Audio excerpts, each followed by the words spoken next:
Oh, hey, what are you guys doing here? You're early. Awesome. Thank you for the chips. Thank you. Thank you.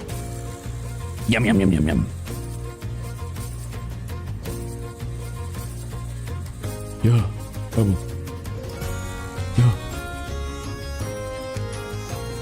Yeah, you guys are a little early. What's going on? What am I doing here early? No, I'm right on time. Nah. You guys were 5 minutes early. Me? I'm right on time.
Sykes, thank you for 26 months of being an Axefor.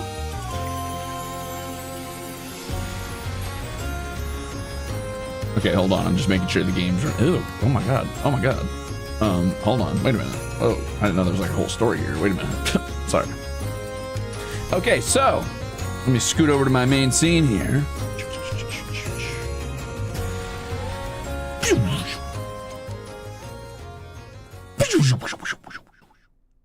Okay, no game. Okay, I was gonna say no game. Cool. Let me get my blacksmith's outfit.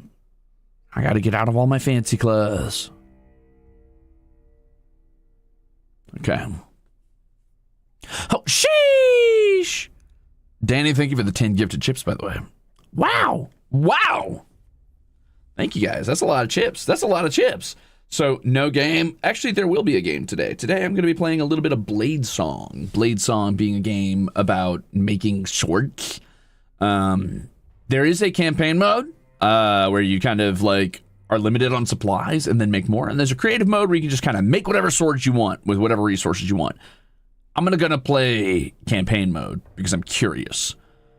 Anyway, hi, my name is Crimzon Rulez. I'm Elysium's greatest monster hunter. I'm the Midwest Fantasy VTuber and your least favorite idol. And today, we're going to make swords. I've been known as Big Mama, the CEO of Sex, Tempriz Season 2 and or 3 winner, the Best Last Girl, the contestant in multiple Apex tournaments, which I did very good at probably, second place in Block Wars Season, 35 or whatever, and also sometimes in some circles, I've been known as Axeforge, which I smack down as quickly as possible. So hi, everybody. Welcome in. Aromantic Pigeon Madness, thank you for 15 months! Yippee! And Hase, thank you for 13 months of being an actual as well. You dare show your face in this here EU time slot? Well, yeah, I mean, I dare, I guess. Yeah, I dare. And what are you gonna do about it, huh? You know what? This tree ain't big enough for the two of us, so one of us is gonna have to go. Me when I'm doing a Crimzon Rulez impression. Game audio is just quiet, but I've also got it at half volume because I don't know how loud it's gonna be, but also it sounds like this. So there's not a whole hell of a lot going on right now. And it's thank you for 8 months of being a bruiser. Hi, welcome. I will not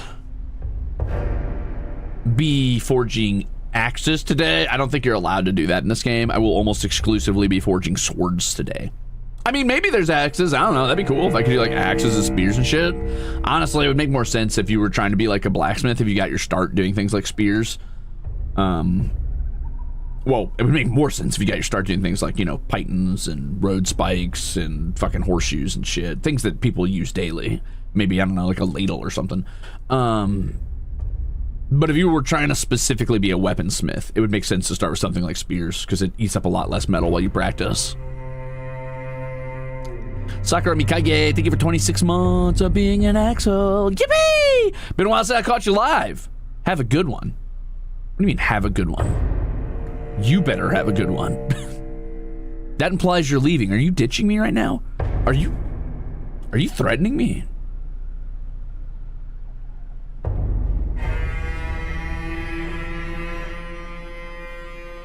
I've seen people make forklifts in creative mode. Oh, okay. Maybe I can make axes. I don't fucking know. Holy shit. Vice Nick T, thank you for 25 months of being exceptional. Thank you. Thank you. Thank you. Thank you for thank you for that big number. 25 months is insane, dude. I can't believe I've been here for like 26, 27, whatever months I've been here. I can't believe you guys have been here that long. Anyway, thank you so much. I have a little sip of my water, and then we'll get started. We'll see how this goes.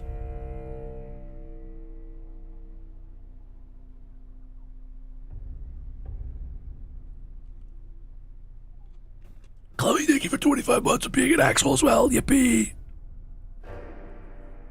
All right, let's party, gamers. The old lady jump scare. Some people, you know, they have weird hobbies. Some people, you know, some people are like axe forgers, and then some people are skin forgers. And I guess somebody decided they wanted a new wallpaper because I'm gonna warn you, you're about to get old lady jump scared. And I think her face might be stretched across a wall or something. I'm not 100% certain. Holy shit, thank you for 26 months of being exceptional. I want you to know I almost read that as 12 months, by the way, and I was like, I know it's been way more than that. I saw Ariki 12, and I was like, well, 12 months, are you sure? Anyway, hey, thanks for 26 months of being exceptional. You guys think I'm kidding, but here comes the jump scare. Meridia, thank you for a month of being an Axel as well. Wait a minute. Thanks. Ding. Thank you for your first membership. Here you go. Ah! Skin wall. In cloying darkness you writhe. You cling to life by the tips of your fingers. Good at I thank you for 25 months of being a Crusader as well. We'll see if you get your sword. Something takes shape in the emptiness. Contours of flesh tracing along familiar lines. A withered old woman's face floating before your own. When she speaks, she has the rasping voice of a raven. Who are you? A swordsmith? A survivor? A saint? I'm a dying man, a dying woman, or a dying soul. Hey, all right, we love a little gender equality in here. Let's go, brother. Huh. Ah, yes, my favorite primary colors: slate gray, red, and yellow. Dying.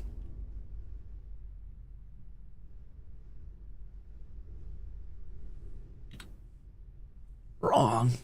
It is not yet your time. The Sundering claimed untold lives, yet you endured when so many around you perished. What did you do to survive? I was a mercenary. I joined a band of sellswords, forging the blades used in our butchery. When the last of them died in battle, it was time for me to start over. Whoa, you got stats? +3 toughness?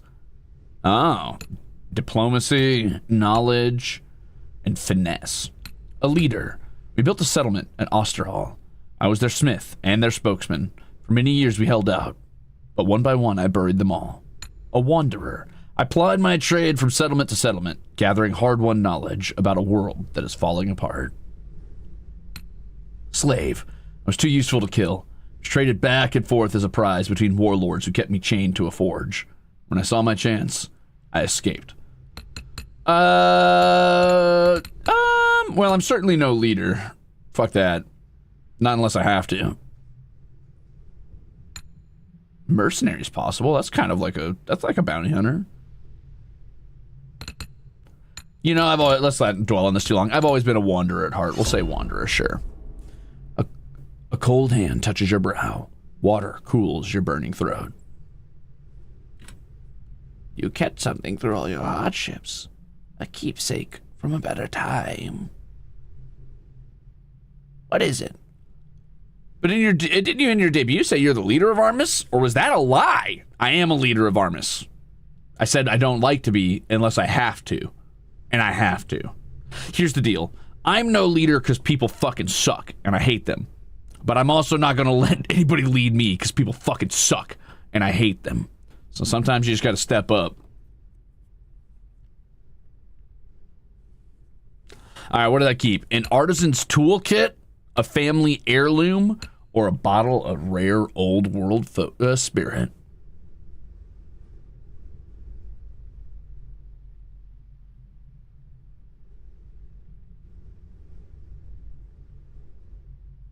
The trick is if you're always running solo. The trick is if you're a lone wolf, then you don't have to be the leader of anybody. But you also don't need leaders. So anyway, the Artisan's Toolkit is for a creative playstyle. It grants a bundle of leathers and pigments for more creative freedom early on. The Family Heirloom is for a story-focused playstyle. It grants a unique family heirloom passed down through prior generations of my lineage. And last but not least is a bottle of rare old world spirit. It's for an optimization-focused playstyle. It grants a bottle of precious liquor to boost your progress. I'm not doing that because I don't know enough to optimize the game. Creative playstyle sounds like easy mode, but it really, I think, just gives you more creative freedom to like decorate early on, which is pretty cool actually. But I kind of just want to see what happens with the story. I can always just play creative mode if I want to do creative stuff. So let's do Family Heirloom. The fire is burning itself out, leaving you a damp shadow of your old self. You claw blindly in the darkness until more water is tipped down your throat. What do you believe in? Now the voices have abandoned this world. Do I believe in ambition, continuity, freedom, compassion? Or do I believe in nothing? Nah, just kidding. All right, so ambition. Humanity can rise above the voices if we learn their secrets. Whoa. Continuity. I believe in small things. Bread rising. Seasons turning. Children growing. I believe in freedom. We're better off without the voices. Humans can adapt to anything. I believe in compassion. Every small kindness is an act of defiance in a world without pity. Or I believe in nothing. Nothing matters anymore. There's peace in accepting that. Ooh, let's go, brother. All right, so all of these are things that are worth believing in. Don't get me wrong. I definitely believe humanity can rise above the voices if we learn their secrets. That's right, brother. Mine is an ambition to rival the very gods. Together, we will devour the very gods. Continuity. Duh. That's an easy thing to believe in. I believe things keep fucking happening, brother, and they're just gonna keep happening. You can't really get away from that. Bread rising, seasons turning, children growing, people dying. It happens, brother. It is what it is. Freedom. We're better off without the voices. Humans can adapt to anything. So fucking true, bestie. So fucking true. You're right. Humans can adapt to literally anything. Let's fucking go. And compassion. Listen, I have a shirt with a little medieval knight on it who looks kind of like he's like got like a rasterized, not pixel art style, but definitely looks like that sort of dark fantasy, like old school video game art style. And he's holding a sword and a flower. And he says, the world is cruel, so I choose not to be. Even though he looks like a evil knight with like little horns on his helmet. And I love that shirt. Fucking love that shirt. You're right. Every small act of kindness is an act of defiance in a world without pity. And I mean, believing in nothing is cool. I get it. Optimistic nihilism, baby. That's the way to go.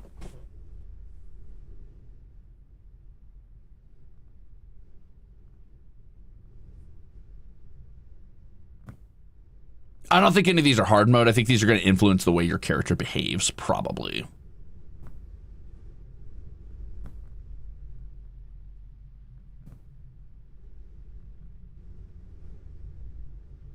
Continuity is an interesting one to slide in here, though. It's a weird thing to believe in. Like, I believe in it, as in, like, but you may as well, like, slide in gravity as a concept here. Like, what do you believe in? Gravity. There's, I guess it means you believe in the order of the universe in a way, or like the laws of reality.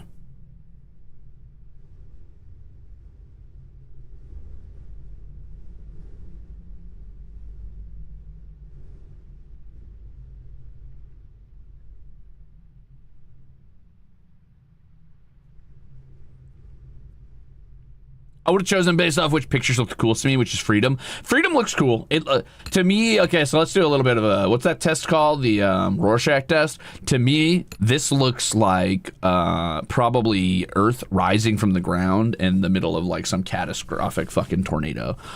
This looks like vision gone red, seeing like murder in your eyes after you know, being on the battlefield for too long, fire raging all around you in the dark of night. This looks like a soft, gentle like mist from behind a waterfall when you're alone in the mountains. This to me looks like possibly it could be dyes on like water surface, like floating on a water surface waiting for fabric to be plunged into it to pull like a print. Could also be like a really pretty tiger's eye or something. And this to me looks like the infinite turning of the universe from the perspective of standing on a marble that's rocketing through space.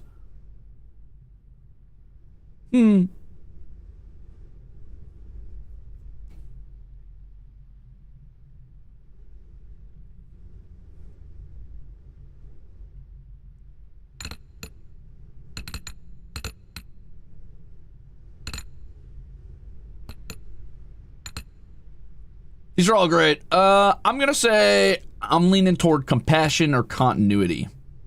Or freedom. Or nothing. Damn. Or ambition. Damn. Let's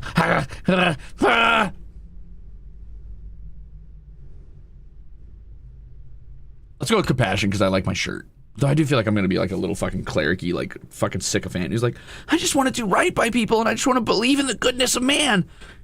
That's not the same thing, but No, I can't dwell for too long. I gotta get moving. I gotta keep it moving.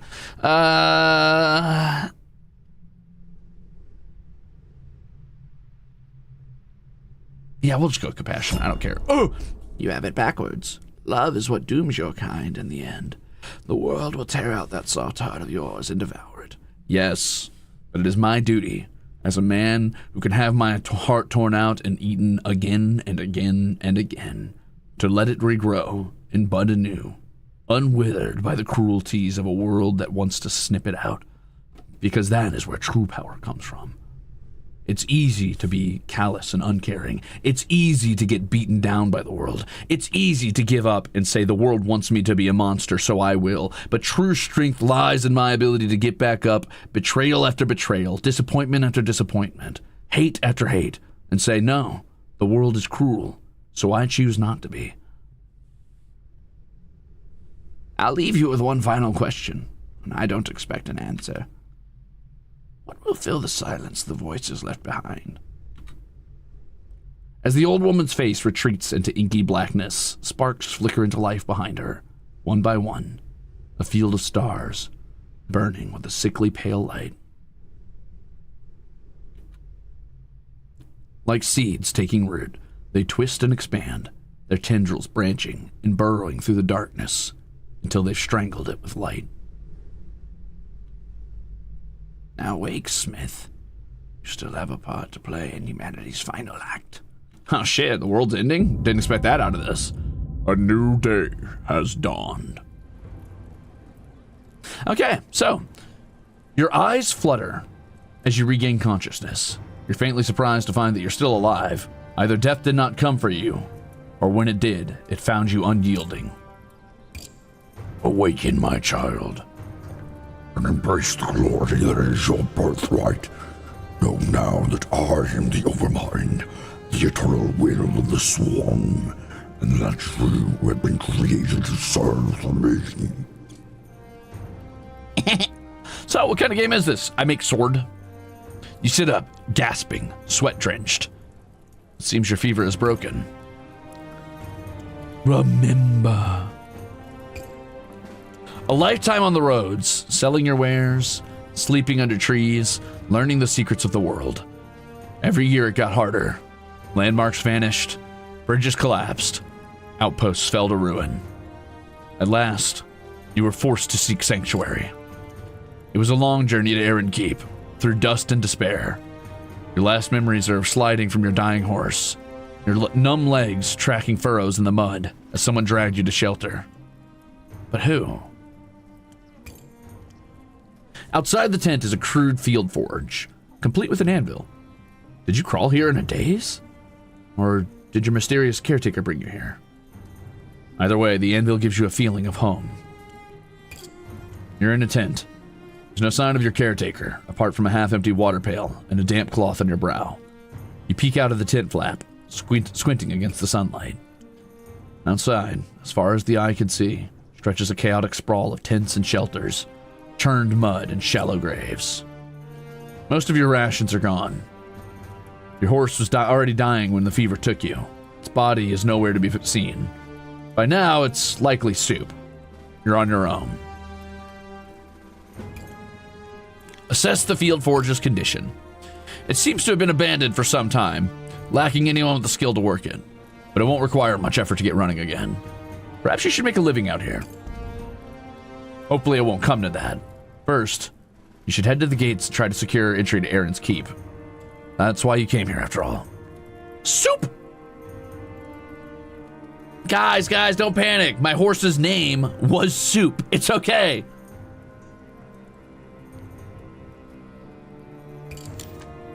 This short tutorial will teach you all you need to know. Please follow it closely. All right.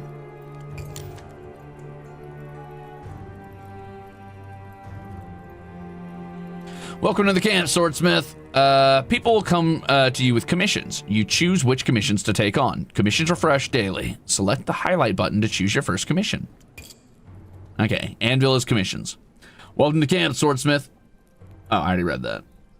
Owen wants something from me. Thank you for the horse soup. That's my horse. His name's Soup.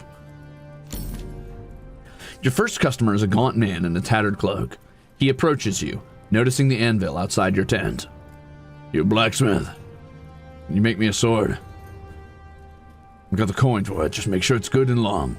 I don't like my enemies to be in hugging distance, if you get my meaning. Okay. From this, I will get, preparing this billet costs action points. Action points replenish every day. Preparing the billet also costs steel. Okay, so it's going to cost me 11 steel, of which I currently have 22, and I have 3 action points. So this is how many actions I can perform before I'm too tired. Wow, more horse soup! Thanks, guys. You guys must really love my horse. His name's Soup.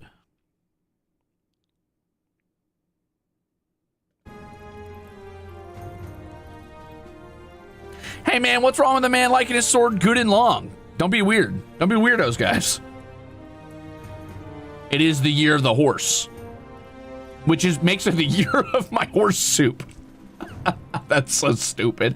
Every horse I get in games that I can name from now on will be named Soup.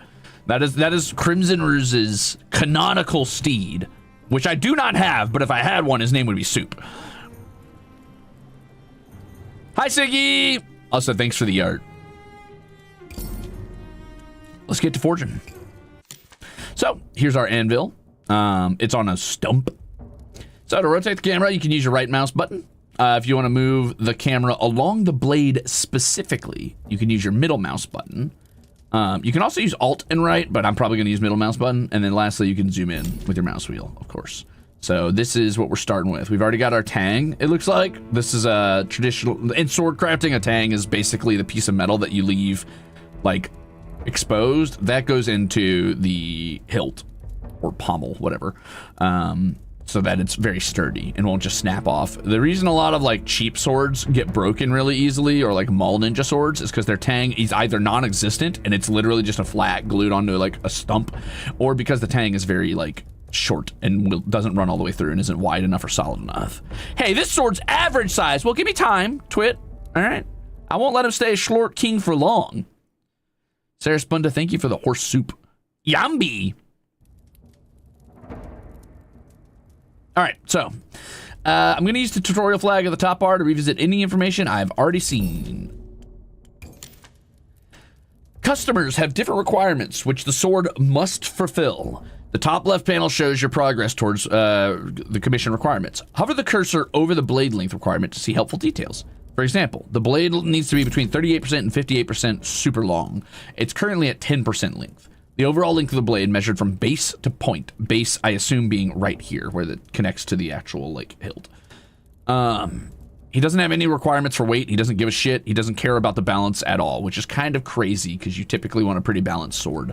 What he does care about, no, he doesn't care about the impact, speed, mobility, sharpness, stiffness, nothing. He just wants a longer blade.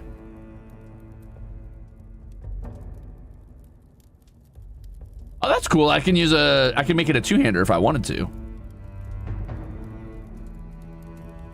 Interesting. Anyway, add an ability to start shaping the blade. So let's add our ability. We're going to change the length of the blade first of all. You can apply light or heavy hammer hits to alter your blade. Let's start with light hits. Click on the steel billet to hammer and lengthen it. I did not know it was called a billet, but let's do it. Let's party. In order to make larger changes to the blade, you can build up strength with heavy hits. Click when the hammer is at the highest position for a heavy hit. The longer your chain of heavy hits, the more your blade changes with each hit. Oh.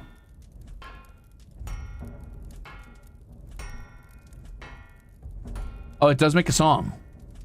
There's a rhythm.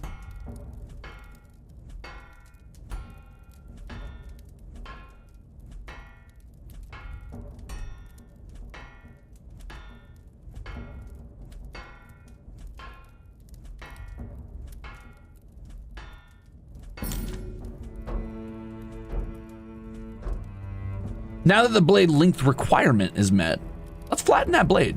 Press the plus button to change thickness ability. Feel free to use light or heavy hits as you please.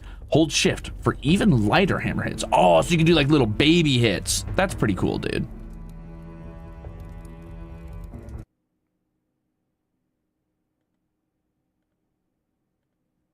Hold on.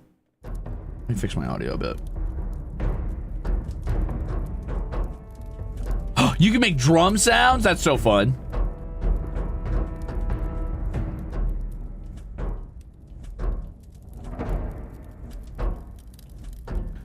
Anyway, cool. Let's scoot over a bit. And we're going to change the thickness of our blade rather than the length. Feel free to use light or heavy hammer hits as I please.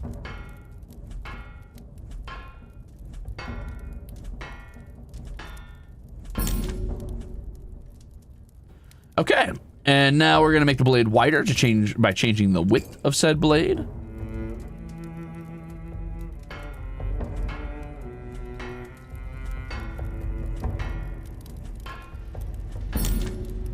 Nice, looking nice. Okay, we're doing pretty good so far. Now we need to go ahead and give it a point. Usually customers won't accept a sword if it doesn't have a point. Yeah, that makes sense actually. Okay.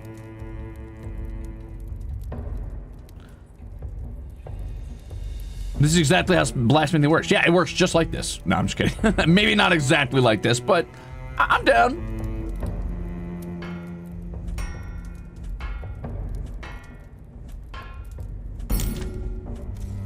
It's a good representation of blacksmithing, and I like that. So, my sword's physical properties currently. It is 61 centimeters long. It has a mass of just less than 2 kilograms. Point of balance is about 26.76 centimeters. I'm not going to worry about the cross-section rules. Anyway, the cross-section ability makes your blade sharp. Let's add to it. Cool. This ability has 2 steps. First, you need to give the blade a sharp edge. Watch the cross-section display on the top right to get a better understanding of what's changing. Hammer until the blue line on the blade turns orange.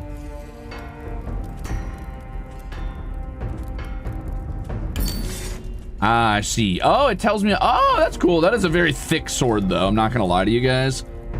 But, yeah, I mean, maybe it's more of like a cleaving sword. I don't know. I'm down. The edge is now sharp, and you can further adjust the shape of the cross-section. Keep hammering until the hexagon shape becomes a diamond shape. Oh, okay. That'll be good. That'll be nice.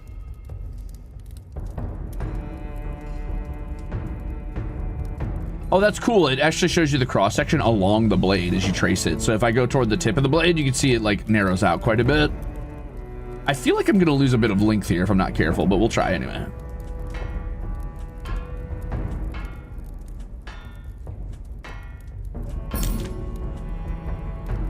That'll work.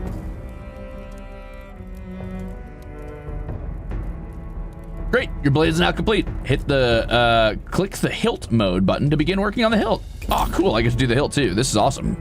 Blastosis, thank you for 22 months of being an Axel! I cannot wait for Ruze Axeforge to finally be canon. Well, I'm certainly no smith.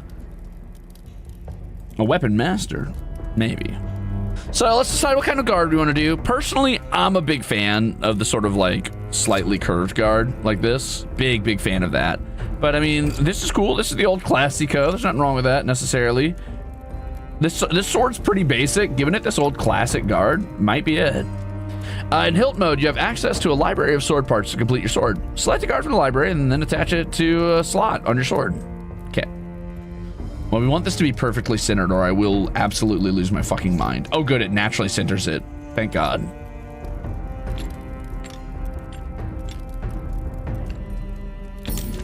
Okay. In hilt mode, attaching parts does cost resources. Keep an eye on the resource panel to see how much you're spending on this. Add a grip next. Okay, so I started by spending 11 steel on just the blade. I am now losing steel as I use things to add here, so I gotta be a little bit careful. Also, all of these add weight, so you need to keep an eye on the weight that you're doing if you have a weight requirement on your sword. So that's pretty cool.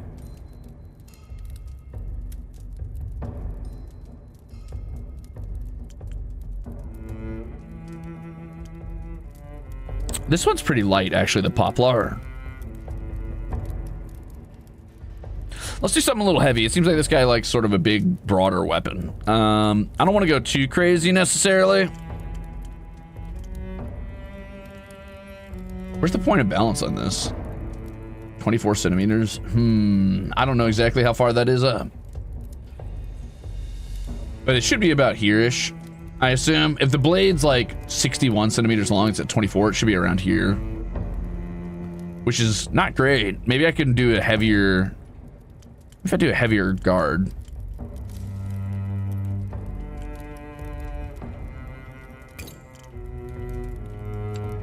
God, that is ridiculous how like heavy that is. Oh.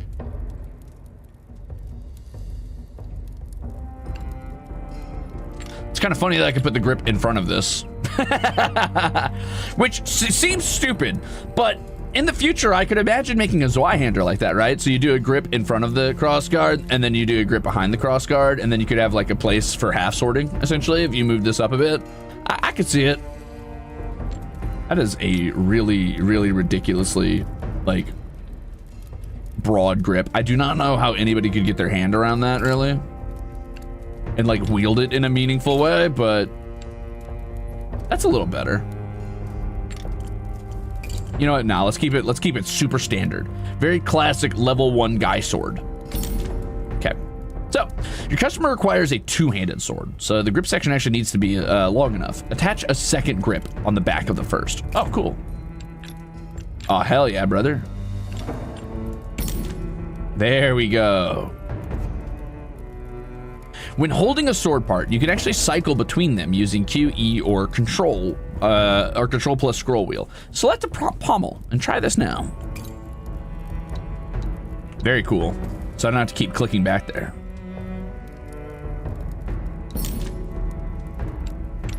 Every part of your sword influences its physics. Watch the weight and balance meter shift as you attach a pommel. So it does. I lose mobility on that. Interesting.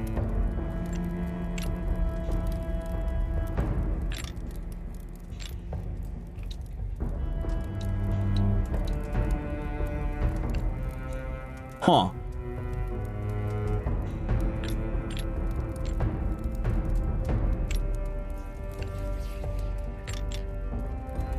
That's funny.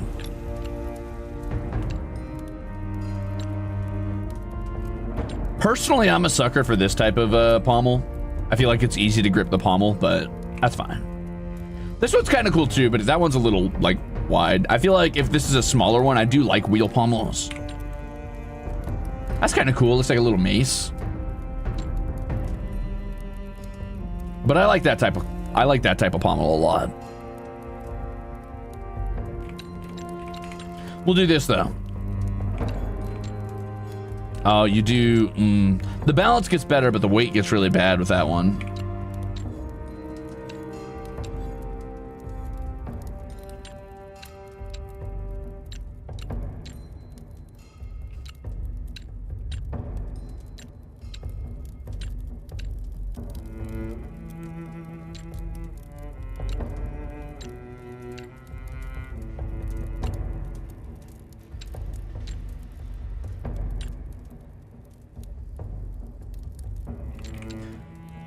Yeah, you know what? I'll use this one. I like this one, and also it gives good mobility, good balance. So, all right, you can detach sword parts again by clicking on them. You'll get your resource back, so feel free to experiment however you want.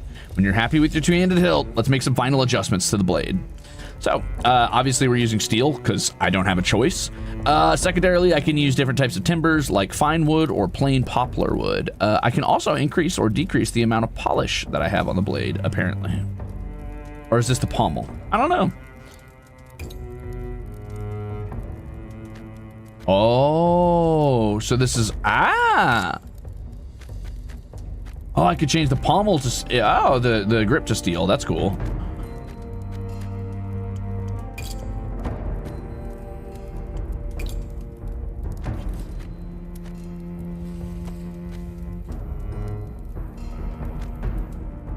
Oh, it weighs more. Interesting. That increased the weight and lowered the balance a little bit doing that. That's kind of funny. I could even change, huh? Oh, I could change anything but the blade. That's funny. I'm not gonna change the pommel and stuff, but that's cool. I think I'm good. The ability history shows all abilities that have been used on the blade. You can use this to revisit abilities and edit or delete them. The number next to an applied ability shows its intensity. Editing abilities has no cost, so feel free to experiment. Select the change width ability that you did earlier. Press X to flip the direction of your hammering, and then hammer to narrow the blade. Oh, I see. Interesting.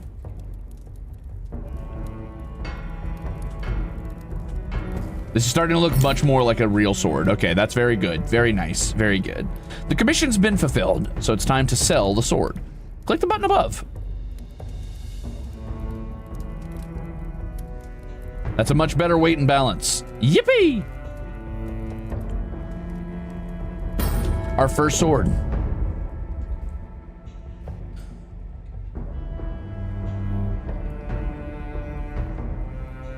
Oh, I'm sure you do, Raven. The man takes the sword and jabs it at his shadow experimentally. A slow grin crosses his face. Ah, this should do the trick. Thank you, Smith. Here's your payment. A nameless sword has been made. I did not name my blade. Okay. Now we're talking.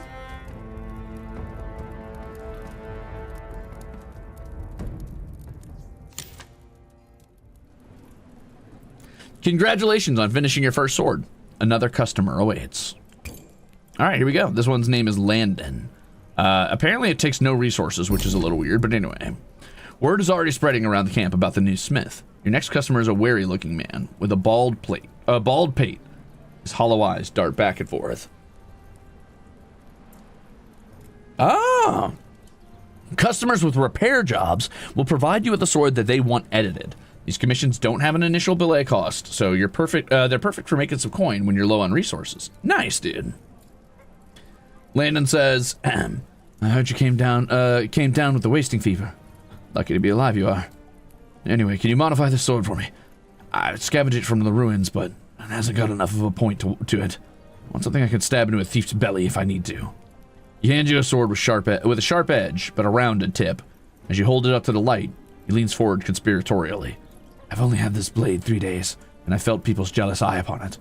If they come for it in the night, I want to be able to give them a short, sharp stab. Okay, so he wants a short blade for, like, close quarters combat. Got it. He wants a narrow point, for sure.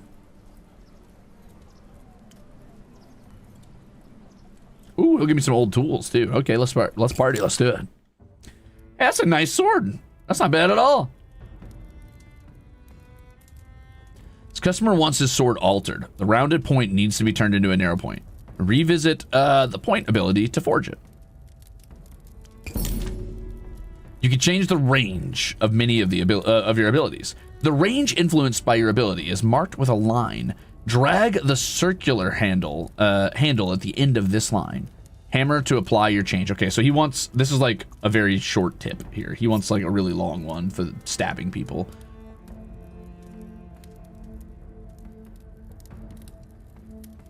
Huh. Turn it into an S-stock. But no, let's do something like, oh, I don't know. Why don't we do, that seems like a pretty good taper right there. I like that.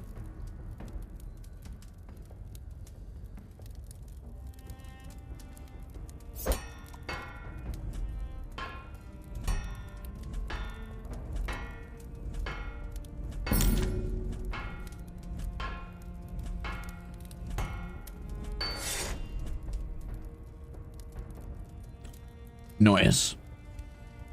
Simple enough. Easy job. Obviously, I'm not going to name another man's sword, so we're good to go. The man takes the sword and tests the point, smiling at the bead of blood that wells at his fingertip. Then he stows it away, glancing around the camp as he does so. Looks like he'll take everything from you if you ain't vigilant. Keep an eye out, Smith. He scurries away, his back hunched, as though against a non-existent downpour. Heyo, welcome in, gamer.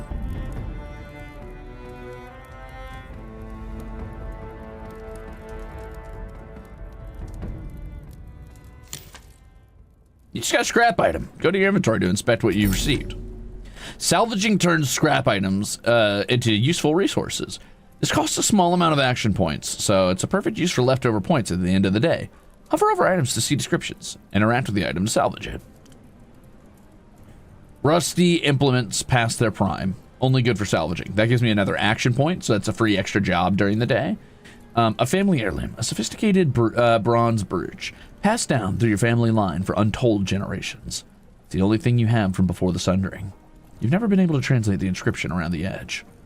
A book. It's a Smith's companion. A major sword part book teaching the following sword part designs, which I already have all of those. Got a little bit of wood and a little bit of steel.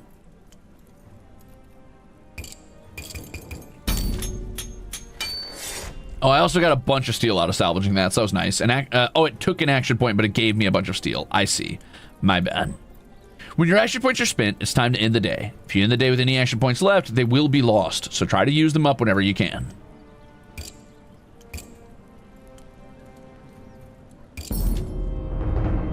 Okay. Day's profit plus 55. Day's upkeep cost minus 20, so I have a total of 35. Yippee.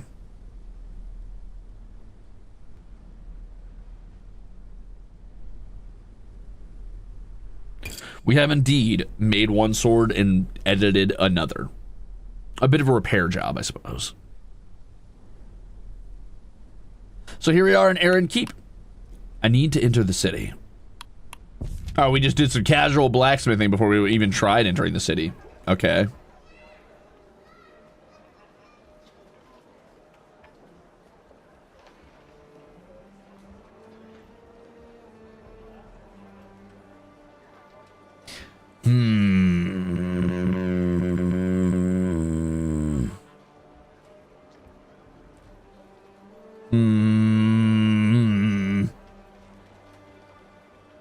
Passage in Aaron Keep is barred by a colossal gate, taller than a ship's mast. It was built to withstand enemy armies, but since the masked king's ascension, it mainly keeps out the desperate masses seeking his protection. Approach the gate or examine the magical barrier. Oh, there's magic. Interesting. I'll examine the magical barrier. Why did I take the extra knowledge if not for this, right? It's only visible in the half-light of dawn, or when it pours with rain. A faint shimmer that rises from the walls and captures Aaron Keep in a vast dome. Yeah, well, that's fair. Its origins are shrouded in mystery. The Masked King is somehow the key to its power. The barrier is why so many travel so far to camp outside these walls. This is the reason you came here, braving countless dangers. This barrier keeps the dangers of the wastelands at bay.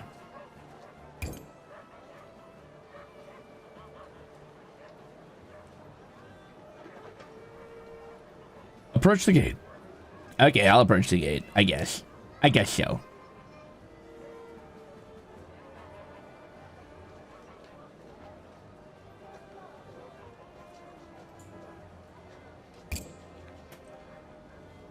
As you approach, the portcullis rises to admit a caravan, and chaos breaks out. The crowd swells like a rising tide. Refugees push forward, begging for entry, and the guards batter them back with their shields. The merchant wagons barrel through, their drivers using horsewhips to lash stragglers out of the way. Sneak through the wagons or call for the attention of the guard? Well, duh, I'm just gonna sneak past. You don't get far before a guard grabs you by the shoulder and flings you down into the churned mud. Not on my watch. He gazes down at you like a fisherman disappointed with his catch.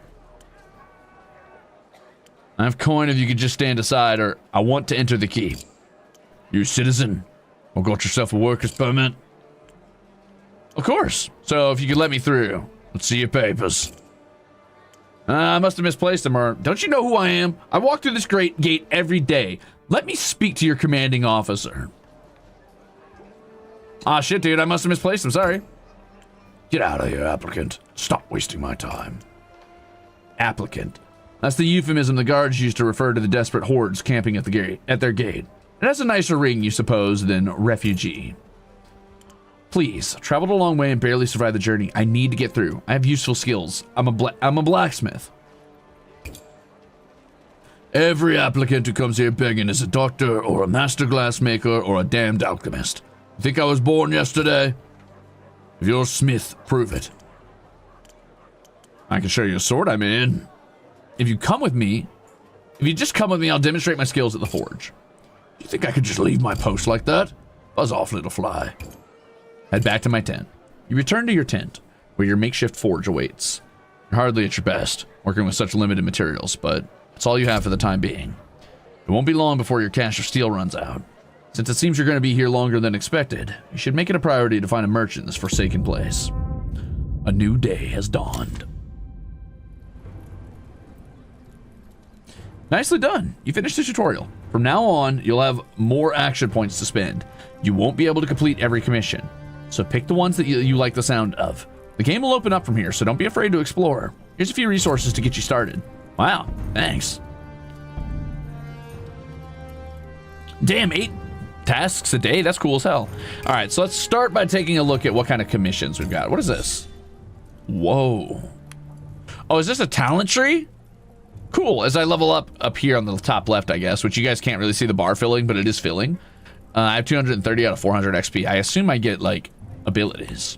Asymmetrical blades. Ooh, fancy for things like scimitars and messers and shit, I assume. Wow, you can get some crazy shit.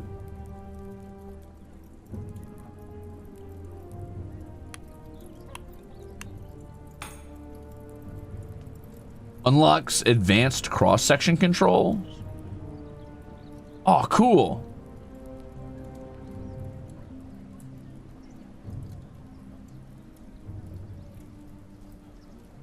That's awesome. Allows you to scale your sword parts. Oh, so I can scale down or up the pommels. That's really cool, dude.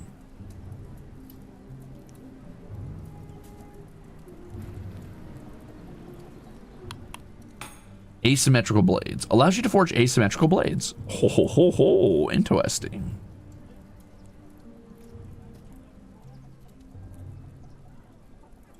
I think I would start with sword scaling, honestly, but advanced smithing is pretty cool too.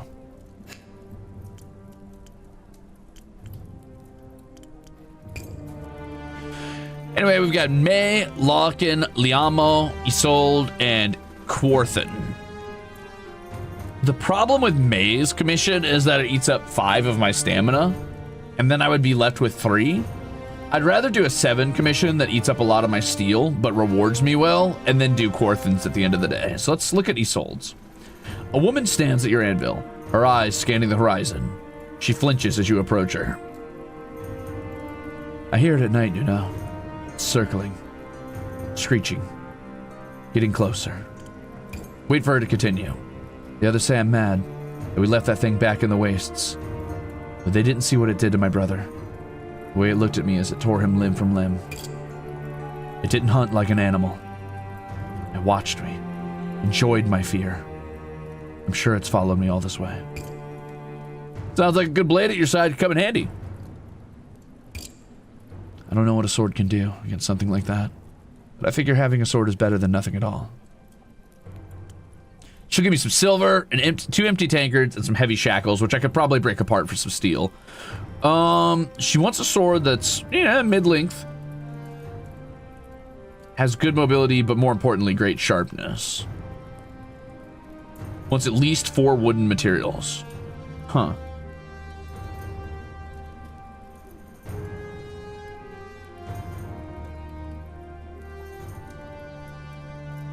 She wants 2 from the book's Smith's Companion. She wants a 2-handed broad point. For cleaving, not stabbing. What about our boy Lookin? Cheaper cost, worse reward maybe? Well, I get 5 steel back, so that's pretty good. And I get 5 leather, of which I have none yet. They'll also give me a mystery reward. Ooh.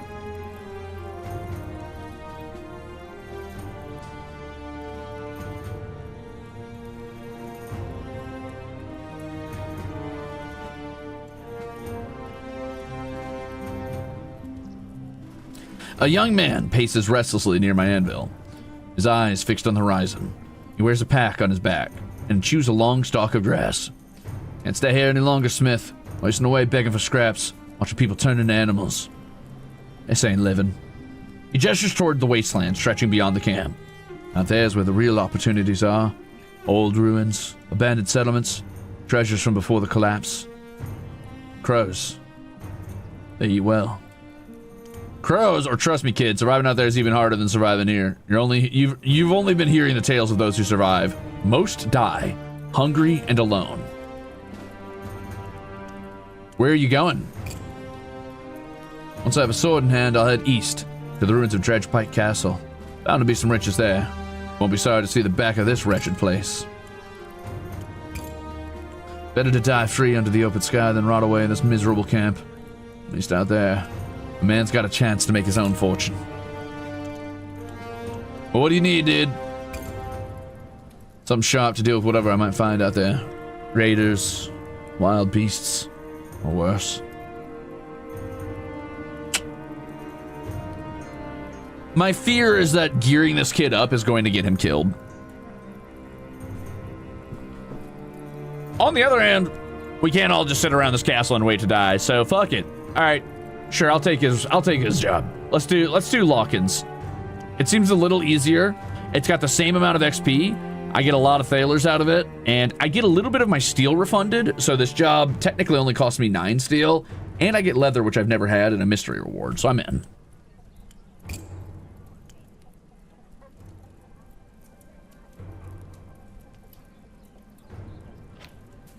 A scruffy man slides up to my anvil, glancing around nervously and picking at a half-healed scar in his face.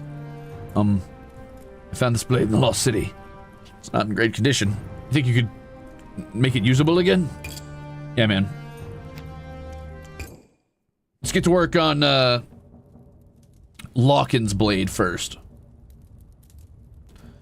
So, starting out, we're obviously going to work on length.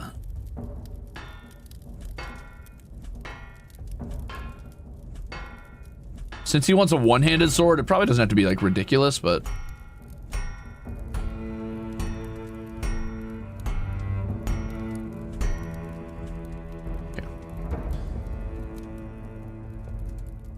Okay.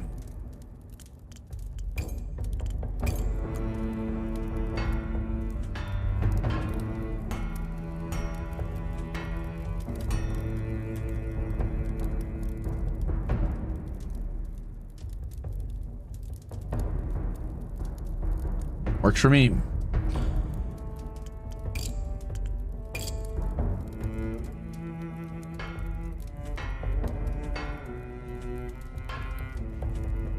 Okay, we don't want it to be too heavy, obviously.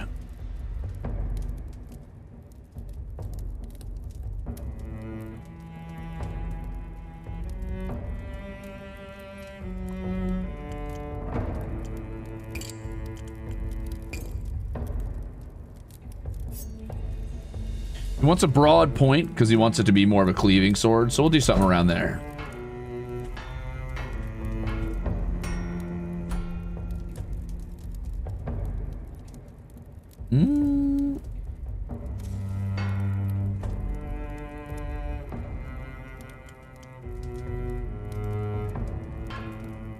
There we go.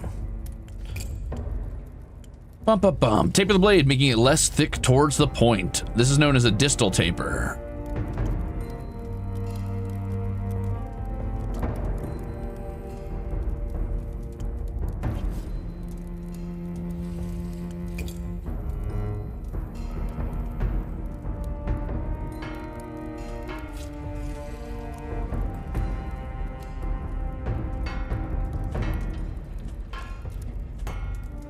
Oops, we lost a little stiffness on that one. Got to be a little careful.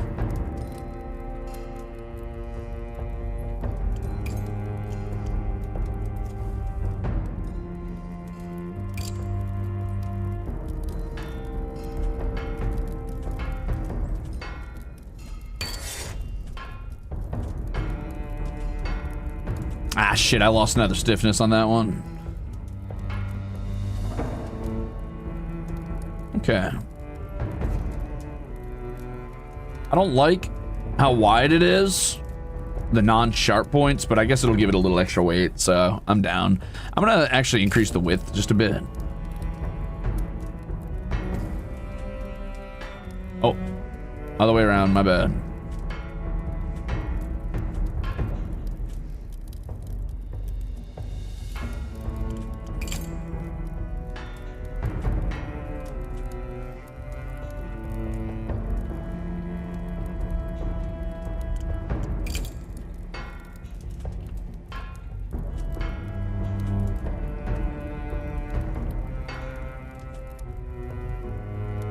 Okay. Let's go and work on our cross guard here.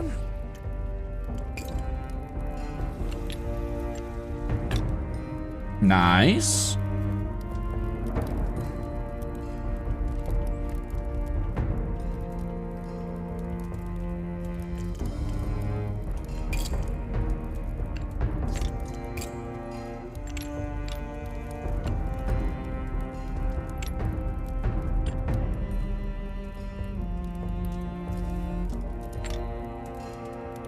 He wants a surprising amount of wooden material out of this. I don't know why he wants 3 wood specifically, but I will work with him to make that possible.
Just wait until you start adding curves. I know, Nyan Neko Arts. I know.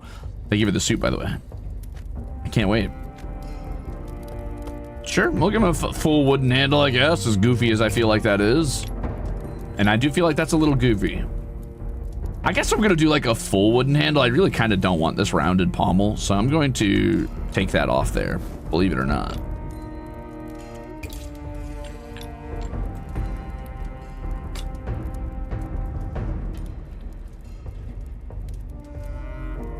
All right, I need to increase the stiffness just a little bit, and then we'll give it a name.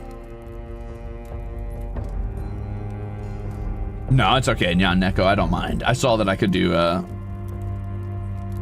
saw that I was able to do curvature and shit on blades throughout the talent tree. It's fine. .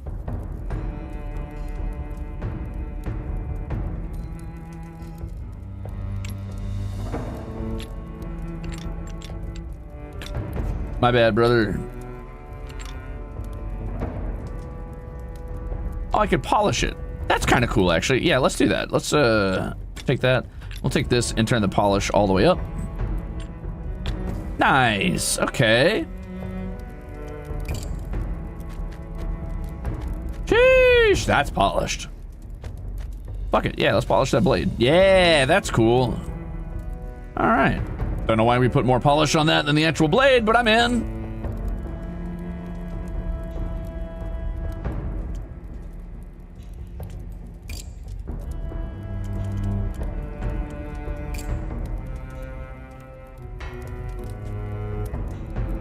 And there we go.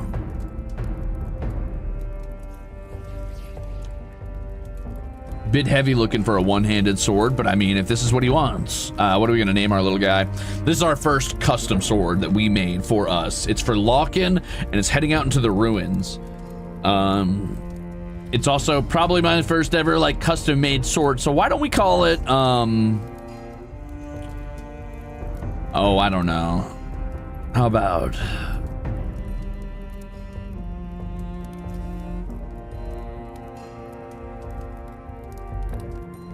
We could go with something dramatic like hope. Or we could do something like first steps. Or we could go with doorstep. The mightiest blade, doorstep.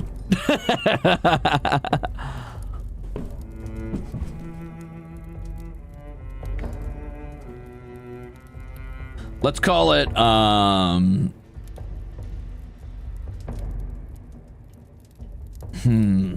Anthony, that's a good one. Ambition's not bad. Fledgling's also not bad. Woodpecker, that's kind of funny.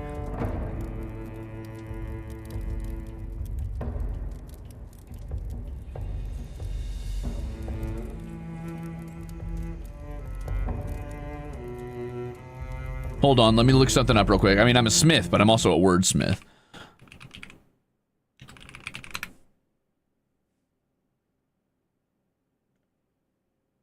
Let's call it Rambler.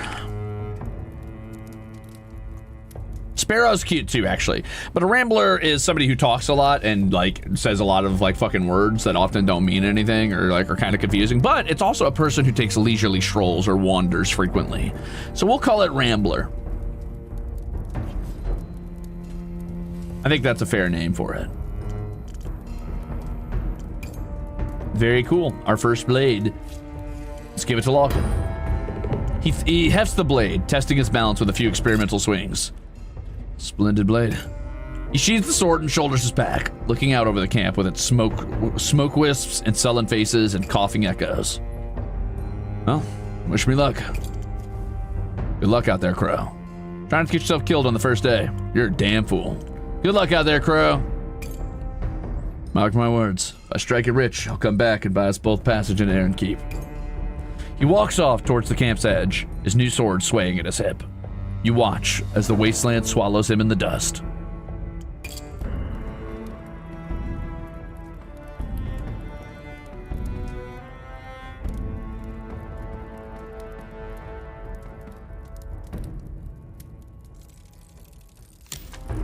I'm level 2.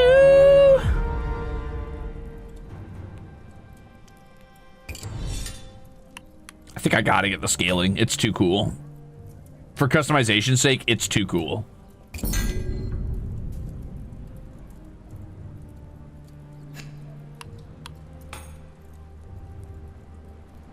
Oh shit, it lets you get sword part bending later. Oh fuck, man. That's cool.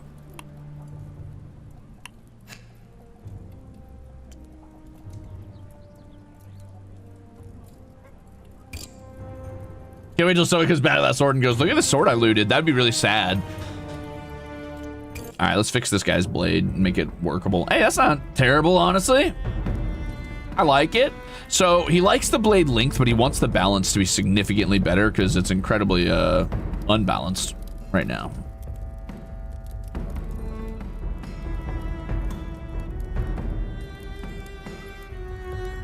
Holy shit, Kex Krieger, it's been almost a year? Wow, I can't believe it. It's been almost a year. Just 7 more months and it'll have been a year. Hey, thanks for being a bruiser. Yeah, that pommel's pretty cool, actually.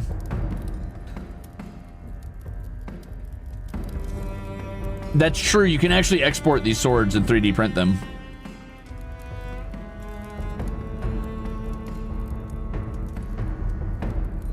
So, since I'm allowed to scale things now, I'm actually going to take a look at what that is like. But if I pop this off, I don't think I'm allowed to use it anymore, am I?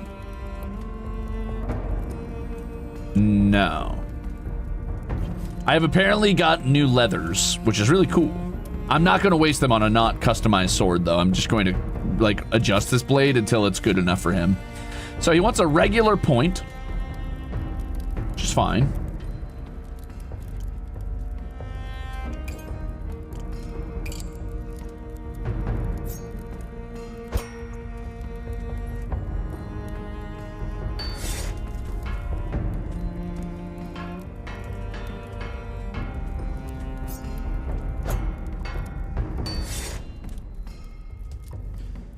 And he wants it to be very sharp, which, to be fair, it's a pretty fucking dull sword right now. He also wants the balance a little better, so I might lower the length at some point. But for now, let's go ahead and work on our cross section here.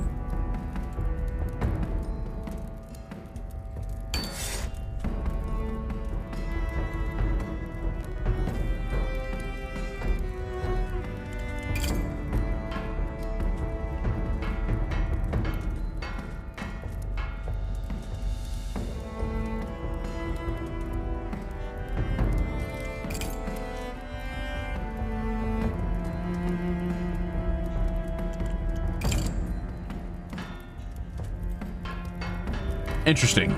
Widening it is sharpening it. That's a weird blade.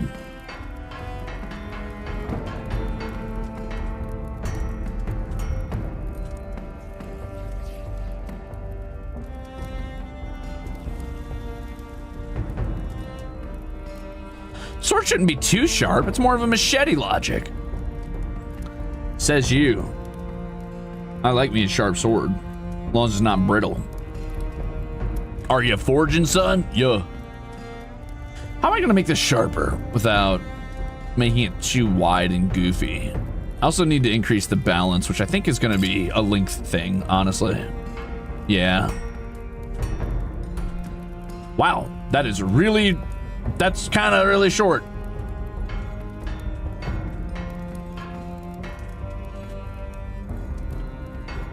Right around there, it'll be fine. Let's go ahead and readjust the point again.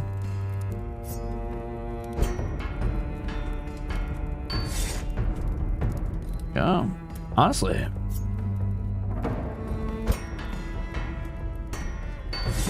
There we go.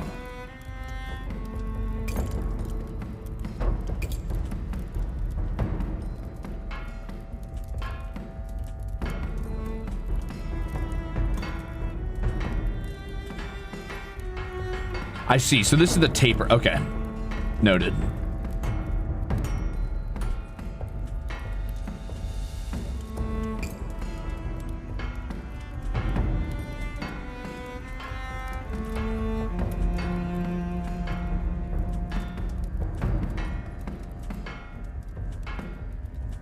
Kind of a goofy little blade, huh?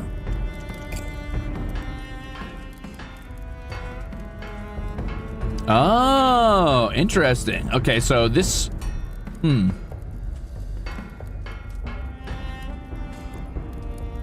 Cool.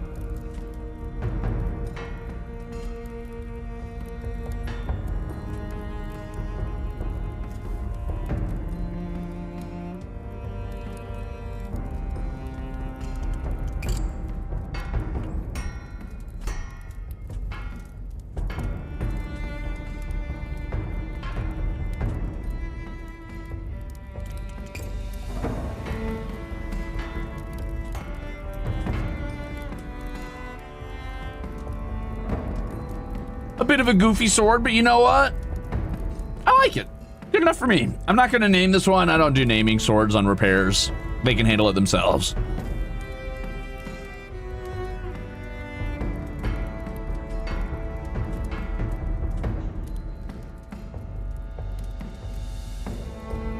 Yeah, that'll work.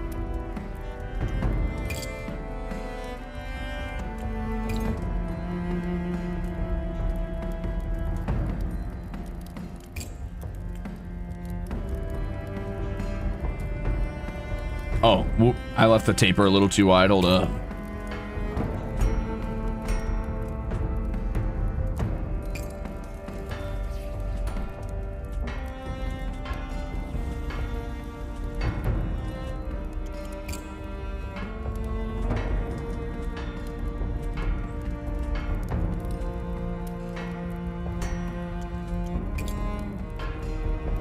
What a goofy sword.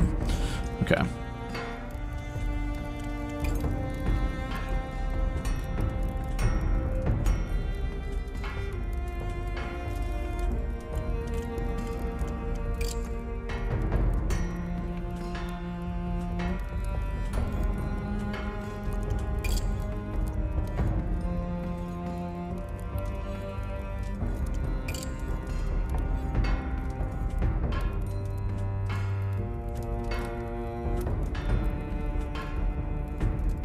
There we go. That's a little bit better. What the hell is that? What is that? What is that?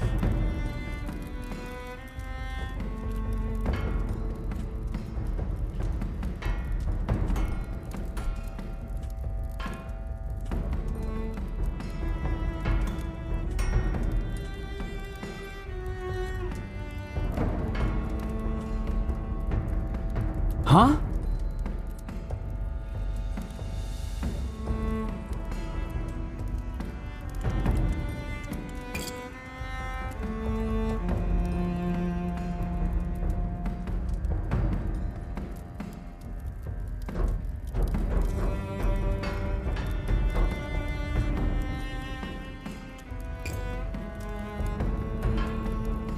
Crazy. Oh, I fucked up the point. My bad.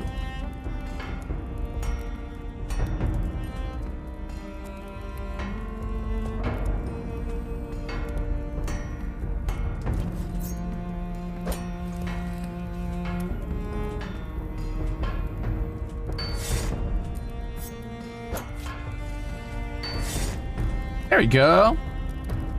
Now he's happy.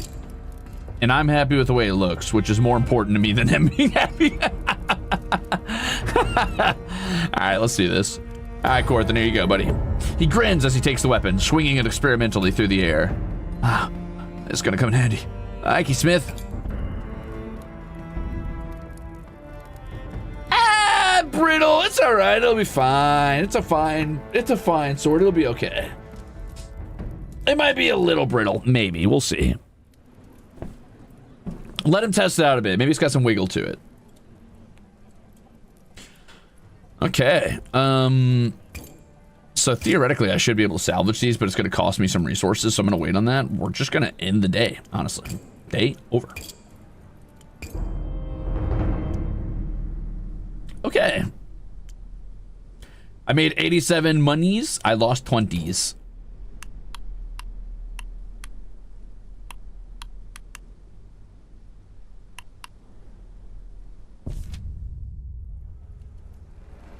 Here in the camp.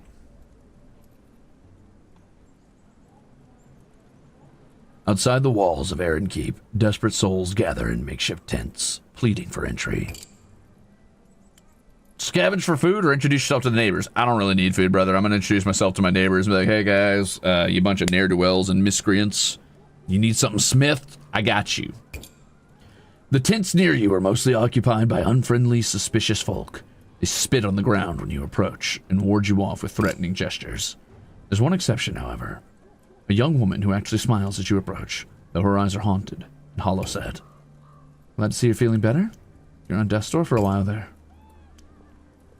I'm sorry, we met. Well, no. You weren't exactly conscious. I dragged you to safety after you fell off your horse. Thank you for that.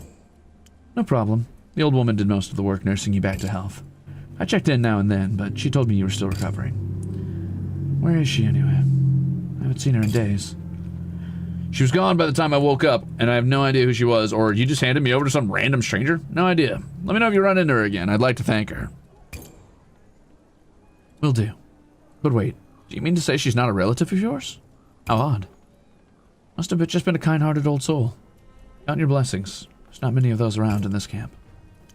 Aye, it's nice to see a friendly face around here. Lovely neighborhood, isn't it? Or do you have any food? I'm gonna say lovely neighborhood because I'm an asshole. She snorts a half-hearted chuckle. Name's Shev, short for Shivana, but only my mother calls me that, and she's been dead for 10 years. She's painfully thin and covered in grime, much like everyone else in the camp. She's the first person you've seen smile, though. What do you imagine goes on in Aaron Keep? I'm starting to forget what civilization used to look like. As long as it's better than here, I don't care what it's like. Or, in Aaron Keep, everyone eats like an emperor, and the streets are paved with beer. It's safe in there. The masked king looks after his people. Or it's somewhere you can set up shop, build a real business, not just scrape by.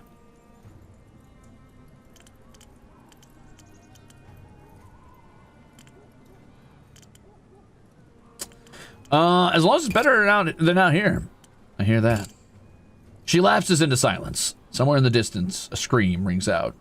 You both try to ignore it. Do you know anyone selling materials I can use for my forge? I heard someone say that there's a scrap peddler in the Lost City selling all sorts of things. Be careful if you go to the Lost City, though. The place gives me the shivers. A new location has been marked on my map. The Lost City. Bye-bye! Before you can leave, Shev grabs your arm. There's a wild desperation in her eyes. I've been stuck out here for weeks, and not everyone in the camp is as friendly as you. I'm not sure how much longer I can last. Can you do me a favor? If you get into Aaron Keep before me, find a fellow named Lucas Boriona. He's my uncle. If he knew I was out here, he'd help me. I'm sure of it. Of course, I'll let him know you're here, or you really think I'll get in before you? I've been here longer than I have, or I won't make any promises. Aaron Keep's a big city. Yeah, I'll let him know. Thank you. She rubs her eyes. Look at me, getting my hopes up. Lucas Boriona. Remember the name. Shev lifts her hand in farewell as you walk away from her tent. Her smile is as fragile as porcelain. All right, let's go find some food, I guess. The tragedy of the applicant's camp is indescribable. So is the smell. There are no sewers out here, and not everyone bothers to go to the outskirts to use the latrines. Tucked away from the squalor, you find a pocket where desperation hasn't completely taken hold. Children are playing in the mud. A few scrawny chickens peck at the ground. Miraculously, they're uneaten. As you pick your way through, wary eyes track your movement from tent flaps, some calling out to alert their neighbor to the presence of a newcomer. At the center of this little commune, you find a family crouched around a huge cooking pot, simmering with meats and scrounged vegetables. A little girl tosses a handful of wild herbs into the stew. Your mouth waters. Well, I'm not about to steal food from fucking a family. Move away. You decide not to bother them, even as your stomach rumbles in protest. You climb into your bedroll, massaging your swollen joints and trying to ignore the rumbling in your belly. Maybe tomorrow will be a better day.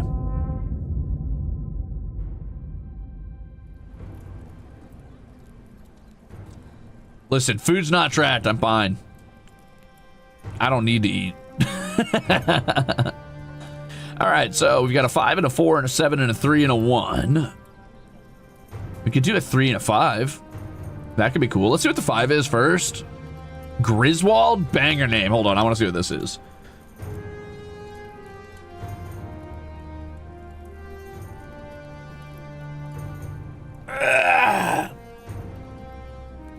A hunched man shuffles towards your anvil, his hands black with dirt and a shovel strapped across his back. He's short as a child, but wide as a barrel, and he stinks of soil. I need a sword, eh? Why do you need a blade? There's a smell of dead about you. You a gravedigger? Someone's gotta bury the dead. It ain't pleasant work. People die every day in camp. Fever, hunger, despair, eh? Why do you need a blade? All sorts of scurrilous rumors been circulating about this humble gravedigger Smith. They say I steal from the dead. One man in particular, he thinks I took his wife's ring when I planted her in the earth, aye? Well, I ask you, what use does a dead woman have for a ring? There's supposed to be an understanding. I don't dig graves for free, and the dead are the ones who pay. You stole a ring from a dead body? Sounds like you're a little more than a thief. The dead are dead, and you're just worried about offending them. I won't make a sword for a grave robber.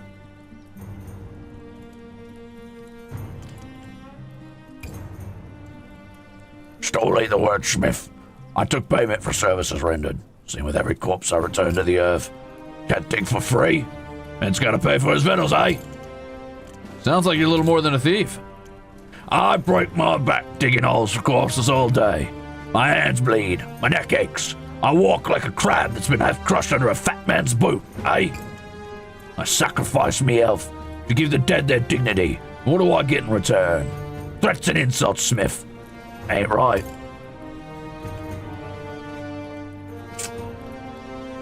He's not wrong.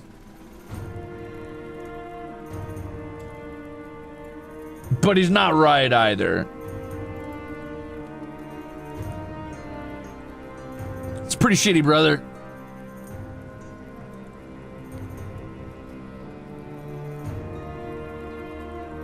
Listen, I totally get it, right? Times are tough. You're trying to survive. You gotta do what you gotta do, right? However, it doesn't sound like he's like, hey man, I'll take the dead off your hands if you can't bury them. It sounds like he's taking it upon himself to bury the dead because it gets him easy loot, which is pretty shitty. Like, it's not like he's like offering services and being like, you can give me payment if you want, but if you don't, I'm probably going to take the, like, you know, stuff off dead people. Sorry. Nah, sorry, Griswold. Not gonna happen. Let's see what Jason and Vanna have, Vanna and Joshin have. Or I could do Jason and Joshin, and then I could save the extra action point to break apart some old tools. Okay, a mystery reward, some heavy shackles. What about you, Joshin? Ooh, a horseshoe. Don't know what I need that for. I'd probably salvage it, I guess. A drum. Oh, that'd be a good way to get some leathers. Interesting, in a book, huh? I wonder if that would teach me more smithing techniques. I'm favoring the book, personally. The woman who approaches your anvil has sharp, quick eyes that never stop scanning her surroundings. Judging by her scars, she's had some close scrapes in the past. I'm going to head into the lost city, find stuff to sell. People say there's treasure there, stuff that was left behind. Old tools, scrap, maybe even some gold. The lost city's dangerous. Things hunt in the dark. I need something to keep me alive out there. Call it an investment. Yeah, alright, sure, Vanna. I'm down. So we'll do Vanna and then maybe Joshin? A claw-like hand grasps your arm, belonging to a man with a wild beard and even wilder eyes. I don't have much left, Smith. They're gonna take it. I hear them all night, scampering around my tent. Animals. Scum! Why can't they leave me alone? I need a sword. I can't lose what little I have, not again. Who do you think's trying to steal from you? Everyone in this camp. You can't trust any of them. That's why I need a blade in my hand. You don't seem well. It's fine. It's the world that's wrong. Make me a sword, please. I beg of you. No. Baruka, what do you got? A scarred woman dumps a damaged weapon on your anvil with a loud clang. Look at this useless piece of dross. I'm fed up pretending this thing can kill a man. You can get it back into working order? Yeah, I got you. I'm not giving an unstable man a blade to kill anybody he thinks looks at him weird.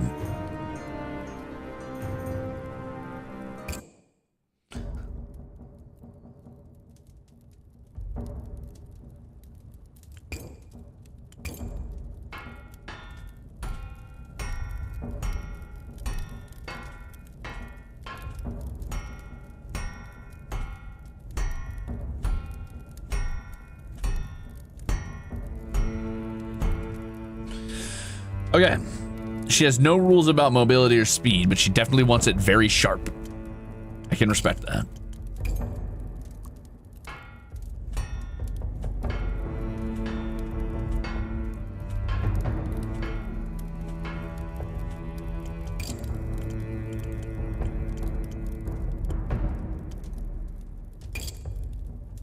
She wants a narrow point, so stabbing. Wow, that's actually pretty long. Oops, is this supposed to be a two-hander? Nope.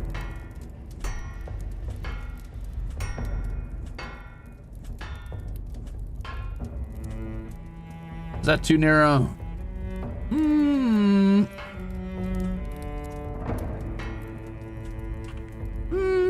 That'll work.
Fun fact, saber duelists had more scars than rapier duelists, but rapier duelists had more kills under their belt.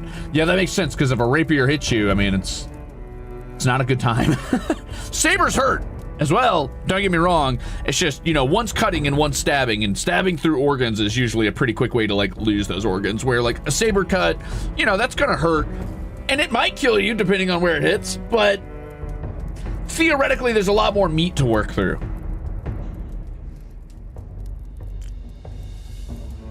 Thank you for the soup, by the way.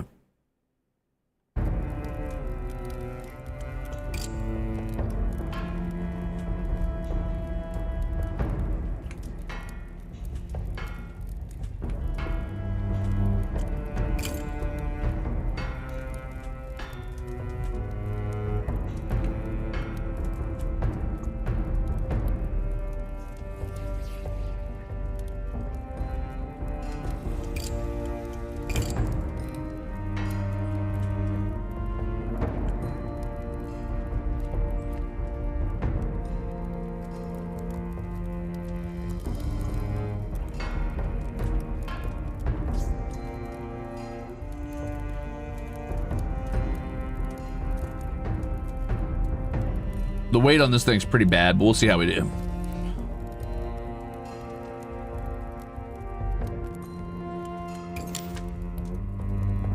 I'm now able to scale parts. Pick up any part of the sword, then hold W and S to scale the part. Scaling influences resource usage as well as the part's weight. It's a handy tool for balancing your sword's physics. Hell yeah. All right, so we're gonna start with,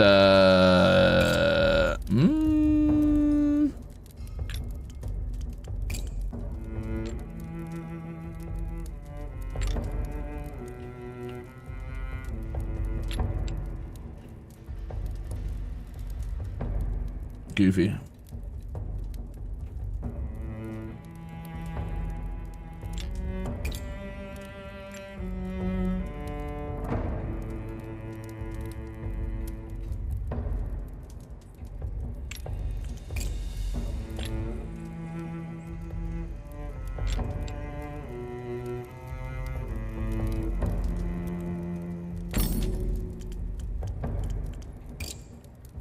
Huh. Whoa. Whoa. Crazy.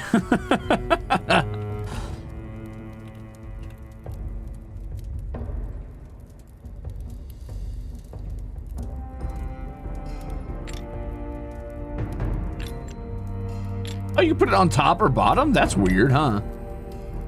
Oh, I can even put it on the sides. Huh. Interesting.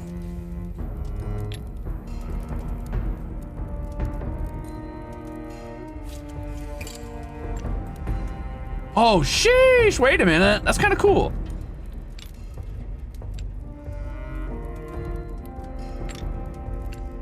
Huh.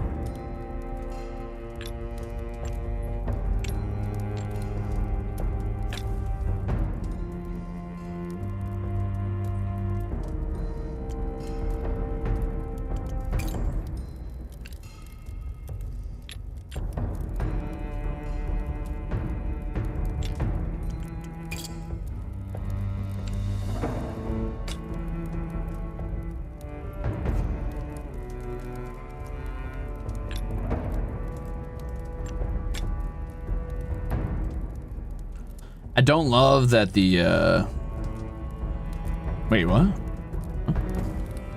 Huh? Oh! Interesting. Interesting.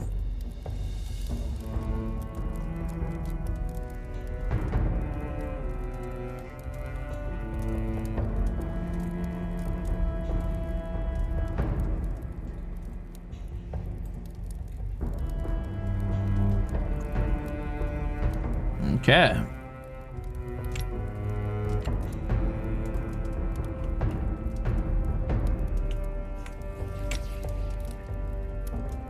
I don't love that the grip like sticks over the pommel. I wish I could widen this pommel a bit. I might need a narrower grip, honestly.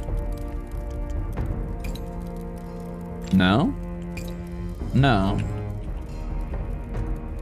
I guess I could shrink it down, then increase the length, but that kind of makes it like look a little weird.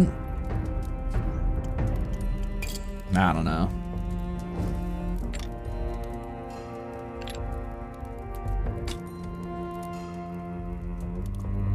That's too narrow.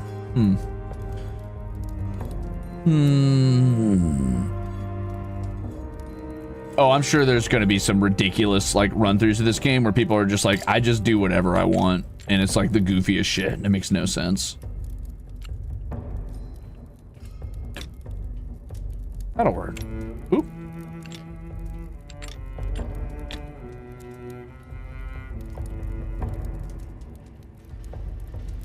That's a little better looking to me.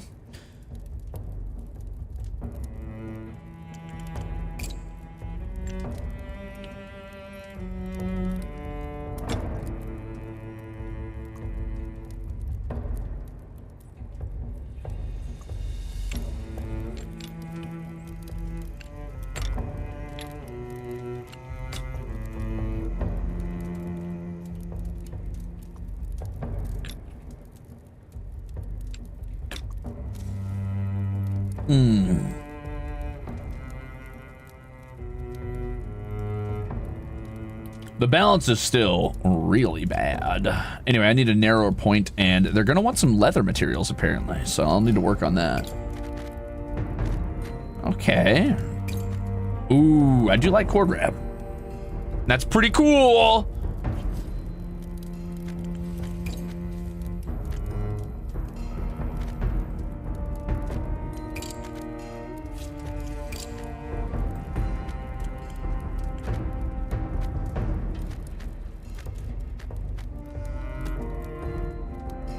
Oh, they need more leather than that. Uh-oh.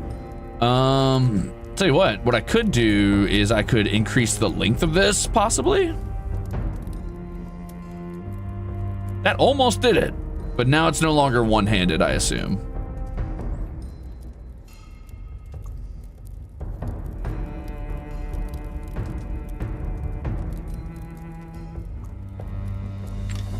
Oh, shit.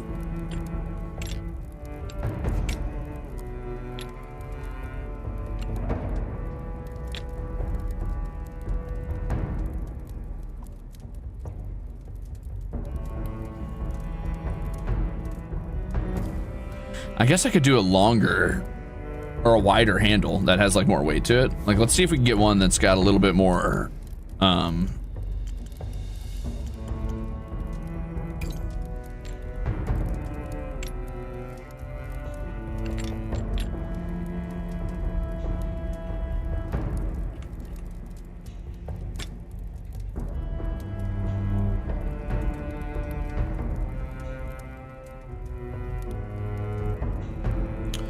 I have worked around with Blender a little bit. I'm not very good at it because I'm not much of an artiste. But I'd like to pick it back up one day just to see. Okay.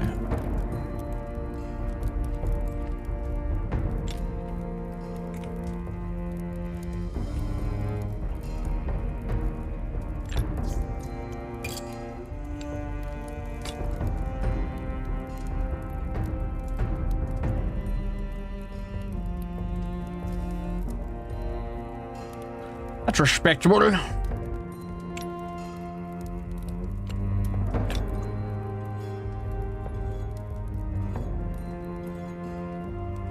Anyway, I need more weight at the tip of the blade, I think. I also need more leather, but I don't know what I'm gonna do to make that happen. You cannot leather the blade, but you can leather the pommel and the crossguard for some reason.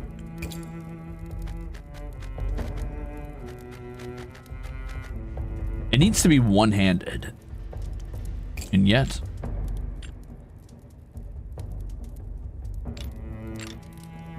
It's actually really funny that I could technically do something like this.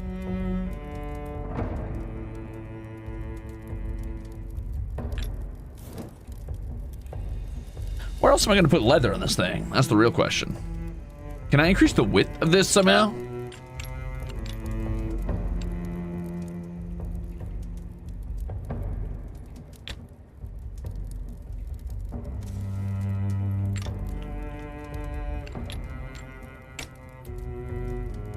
Okay, that leveled up pretty good. I just still want this just like a little bit bigger, unfortunately.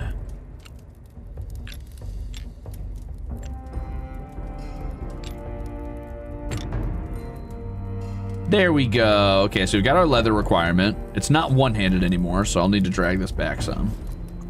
There we go. Oh, that means less leather.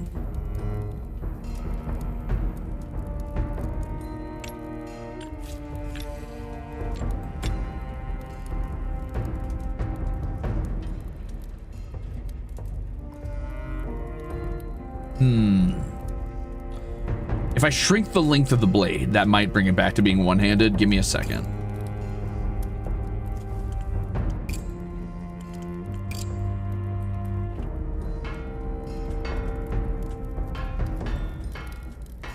It is not bringing it back to being one-handed. Okay.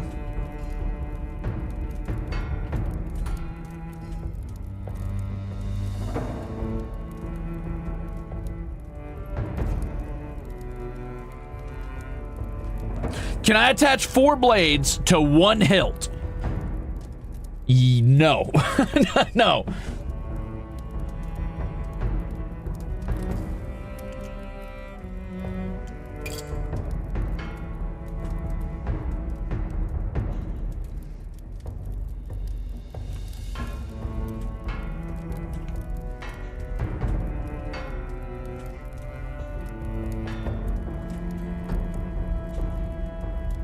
Okay, so that's a pretty thin blade there, brother.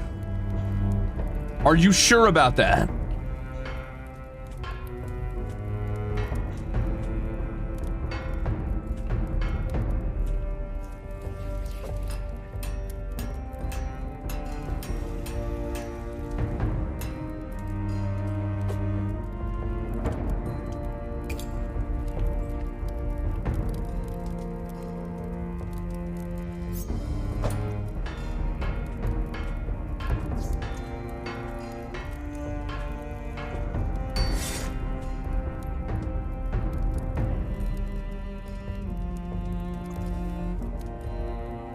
Okay.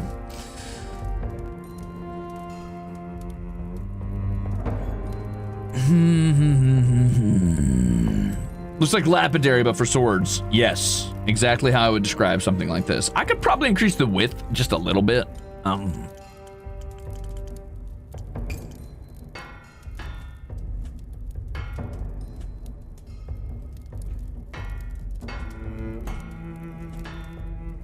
If I narrow it out, does that make it more likely to be a one-handed sword? I'm just curious. I'll switch it back in a second. Wow, you can really narrow that blade. Wow, wow, wow, wow, wow, wow, wow.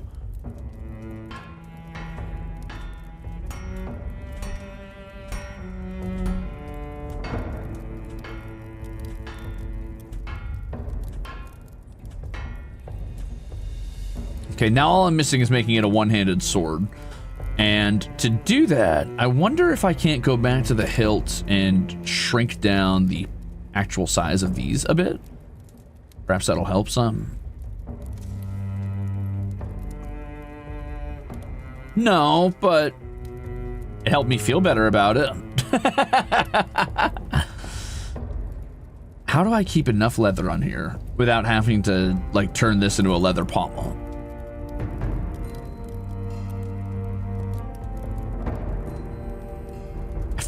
Dang it. If they didn't have the minimum length requirement, I think I could get away with this, but they do have a minimum length that they want, so that makes it a little tougher. That's about as short as I can go without ruining it.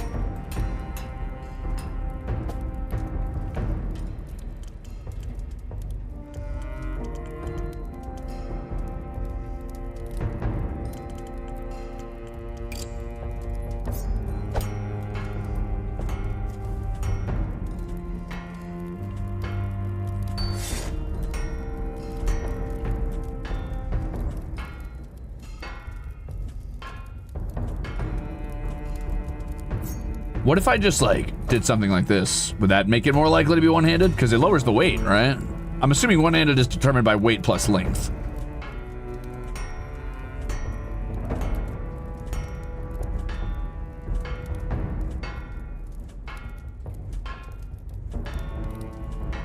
No, it's not doing it. I thought it would, but it did not.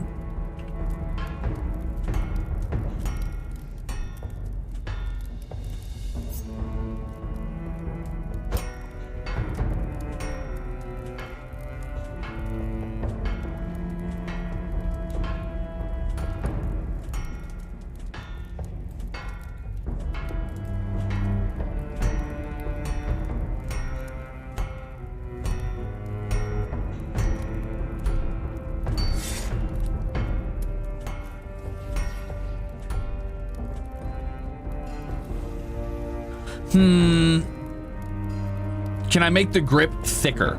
I don't think so. I wish I could. I could use a different grip, but if I make this any, like, broader, like bigger, you know, it becomes a two-handed sword, I'm pretty sure.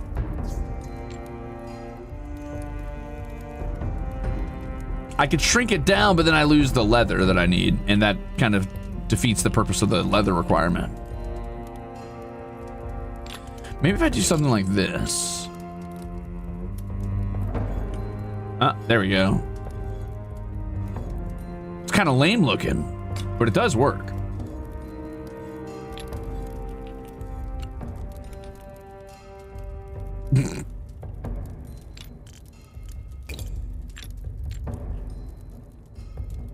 Good heavens. Oh, good heavens.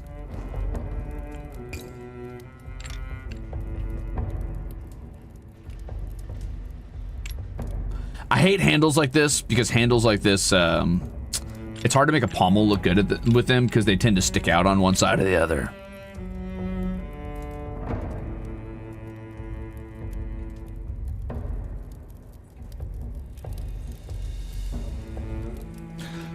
Kriegsmesser. I mean, it's cool. I don't have a favorite sword design, really. I mean, I'm a sucker for a good, like, hand and a half sword. So, that's about it.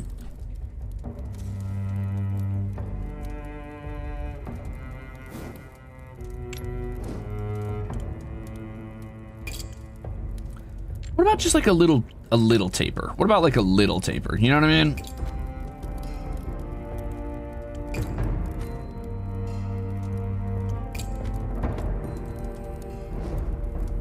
It's done. Just don't give it a pommel.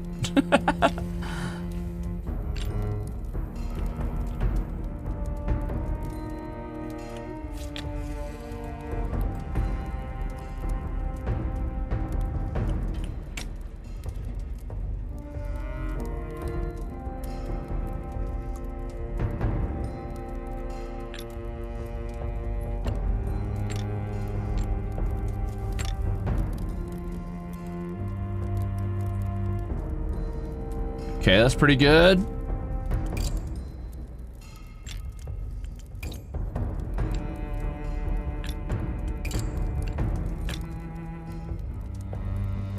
I hate that I can't widen this, technically.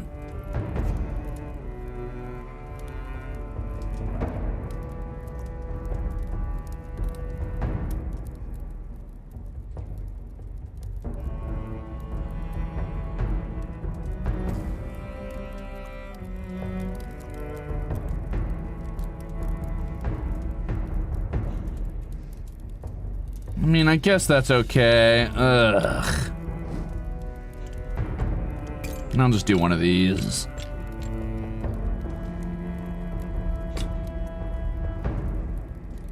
Yeah, that'll do. Bleh, bleh.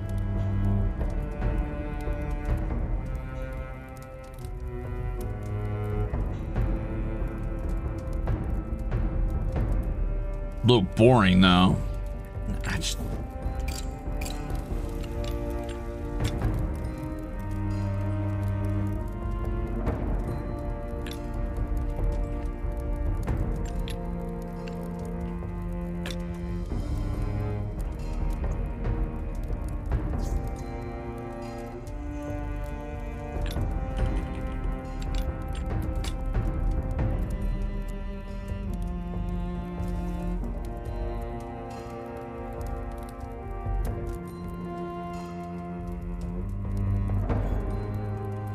Yeah, okay.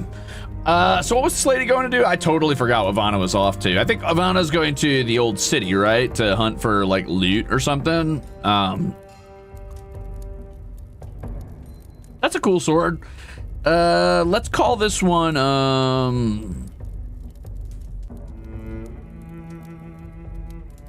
let's call this one,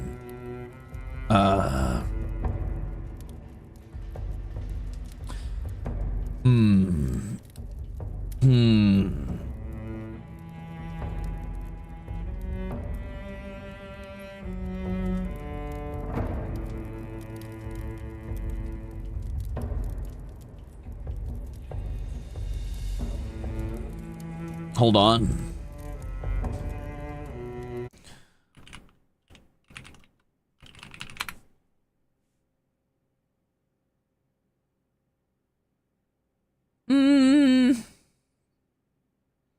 No, not that.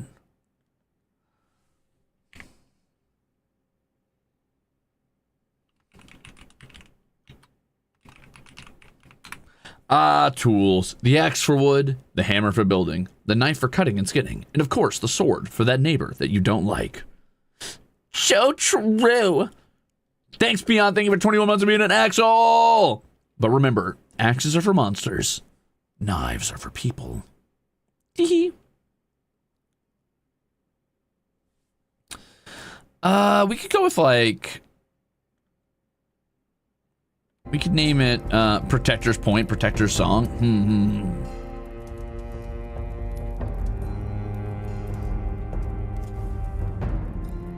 Name it Cold Cut, the Hammoning.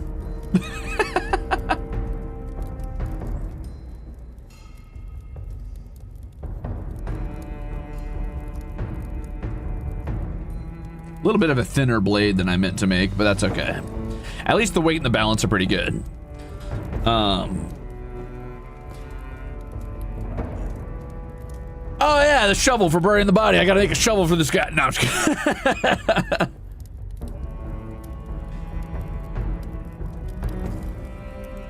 Let's just call it, memoir. Nah, that sounds like it's... I mean, I know that she's like heading out into ruins to gather stuff, but she's looking for loot, not like legacy or anything like that. We'll call it, lockpick.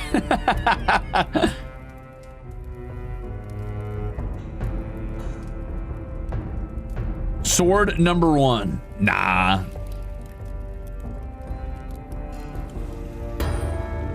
She examines the blade with a practiced eye.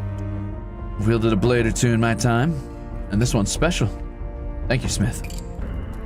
Yeah, you're welcome. Sword underscore final underscore final underscore 2 underscore 2.1.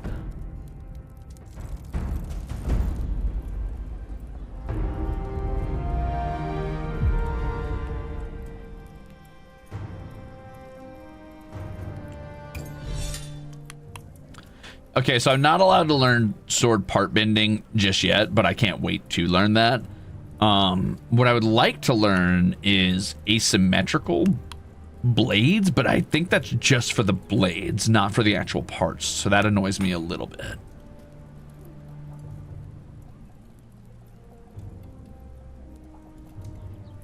Advanced controls could be pretty good, though.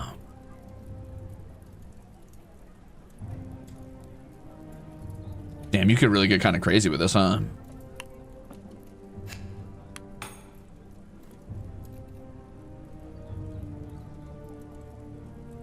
Ooh, curved blades. You get a fuller. That's nice. Side fullers, practical master, advanced blade shaping, blah, blah, blah. Aesthetic mastery sounds good.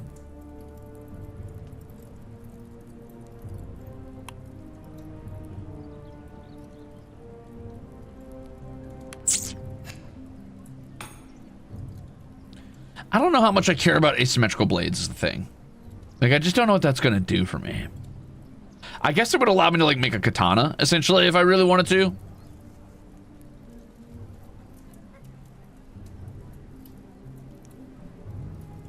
Listen, Kex Krieger, it's no vintage story, but it's trying. God, I want to play Vintage Story again so bad.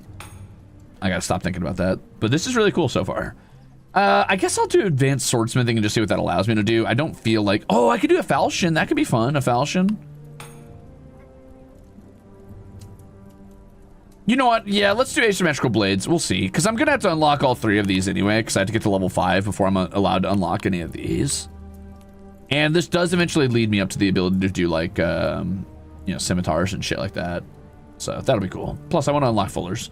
So, yeah, asymmetrical blades. Why not? Oh, but engraving would be cool, too. Oh! Rune blades. Uh-oh. Let's... asymmetry first. Asymmetry first. Okay. Anyway, I have 2 points left. I told Bruca I would do their thing, so I need to do this real quick. I just need to get the sword in working order. Shouldn't be that hard. It's another old ruined sword. No big deal.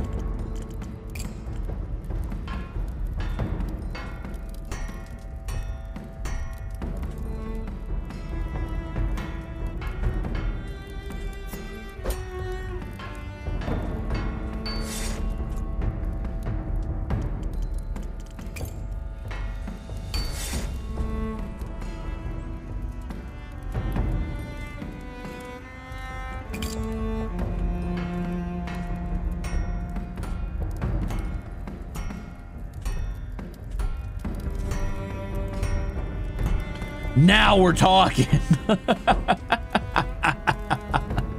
I got it in working order, everybody.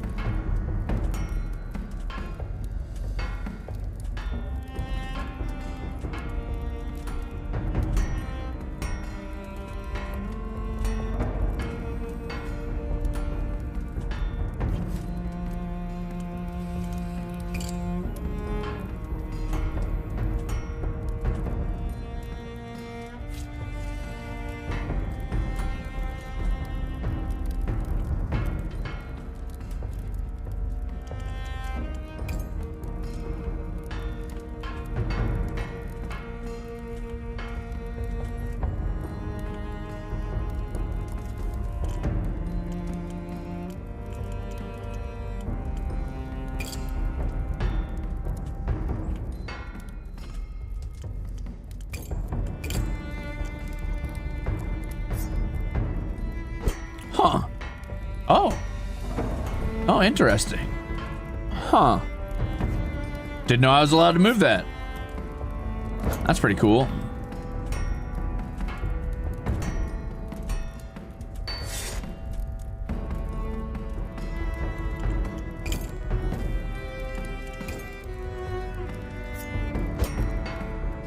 Ah. Huh.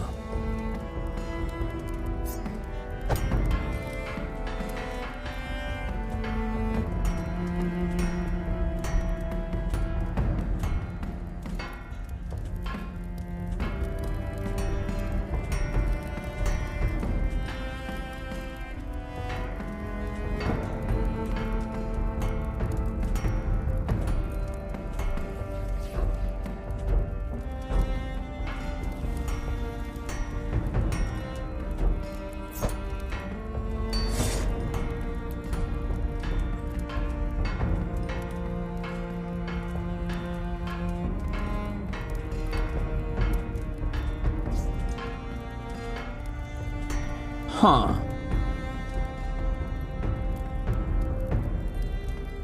How interesting.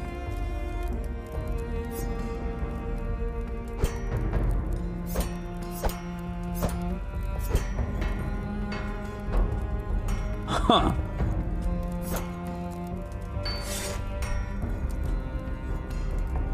Damn, you can really customize the shit out of these.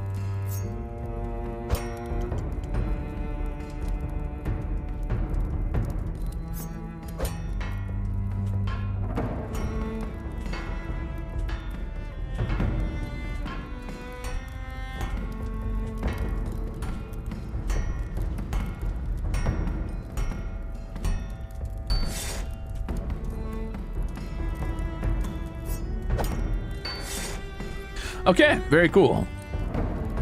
Hey, what's up, Puzzle? Welcome in.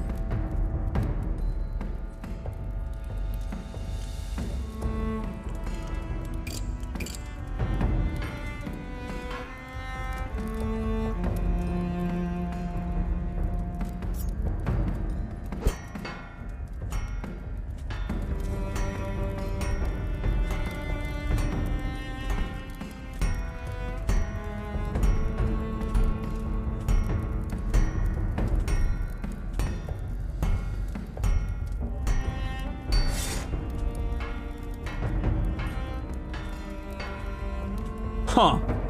You can make like a little like polygon sword from like a Nintendo 64. I could make an inverse sword. Look at that little needle. That's really funny. Rupoki, thank you for the thank you for the gift chip.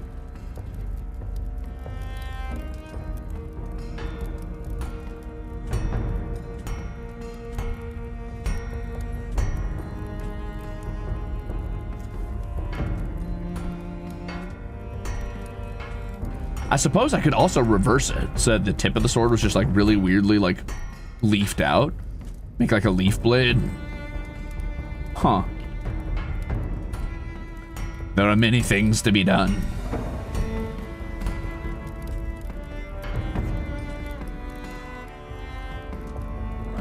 Very curious, very cool.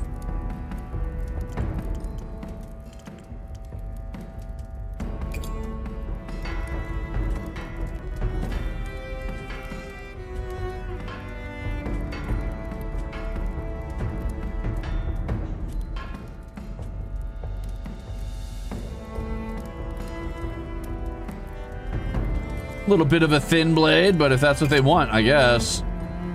Sure. Anyway, it's just a repair order, so I'm not too worried about it. She has the weapon with satisfaction, testing its balance. Good as new, maybe better. Well, I bet I could slice the lid from a man's eyes before he can blink. Cheers, Smith. My enemies will lament your name. Whoa, chill, chill, whoa, whoa, chill, whoa.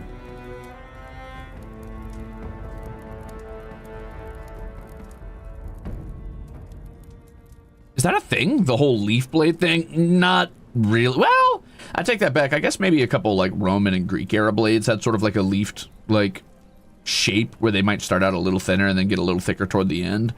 And I could see the advantage in cutting to that by having like the rounded end of your blade, because it essentially creates like a sort of, it almost makes it like a mini scimitar in a way, because the blade is curved at the end, but it would also add a lot of weight at the edge end of your blade, which might make it pretty heavy if it's not a really short sword. And also just like really weirdly balanced, and I don't know, overdoing it would be a little silly. It's more of a fantasy thing, I would imagine.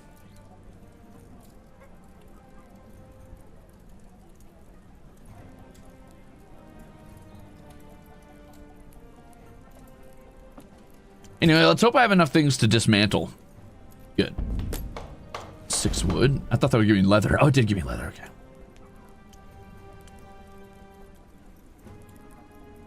Huh?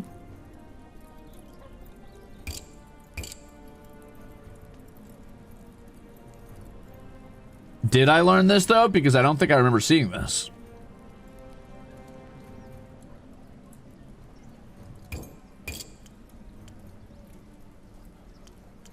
I have this.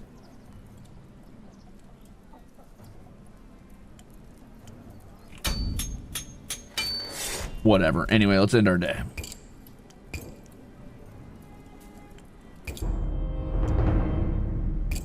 Time to explore the keep.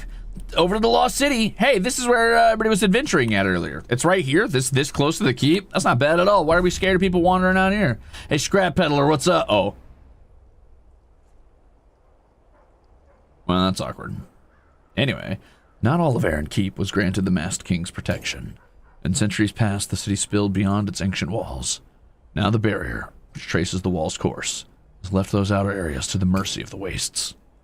Nicknamed the Lost City, these crumbling districts have been picked over by countless looters, but rumors persist that there's worthwhile treasure to be found among the rubble. Seek out the scrap peddler, search the ruins for valuables, or head back to the camp. I'm gonna look for valuables, dude. Come on!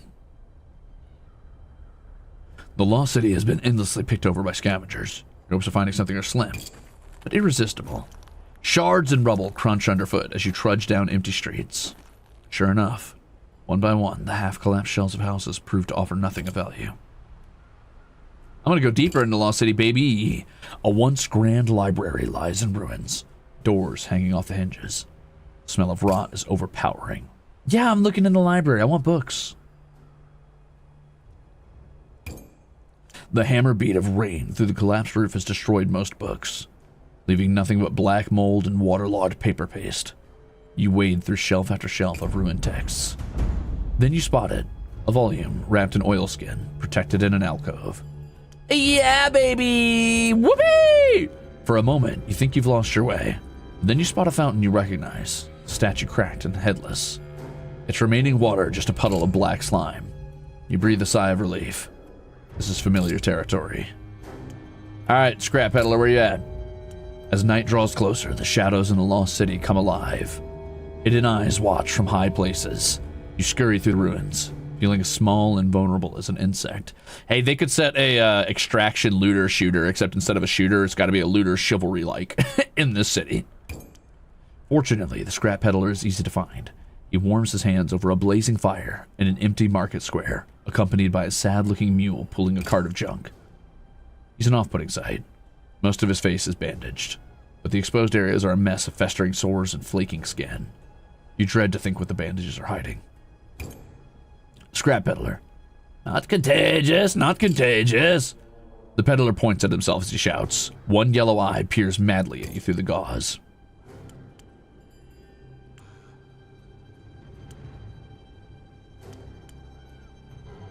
Hey man, what's going on? What malady afflicts you? Not contagious, I swears it. He doesn't seem to fully understand your question. Taking a look at him, his disease looks either like either leprosy or a terrible skin condition. Either way, best not to get too close. I have many things. I find them in the dark places. I sell to you. How'd you find all this stuff? Hey man, don't take this the wrong way, but I'm surprised no one killed you and took all your shit. I am good at hiding. I found a cough and splatter and pretend to be contagious. Batman run a mile. But I'm actually not contagious. I swears it. Okay, dude. How'd you find all this? The dark place is called to me. I find forgotten things there. He points vaguely downwards. The mule retches as though ready to expire.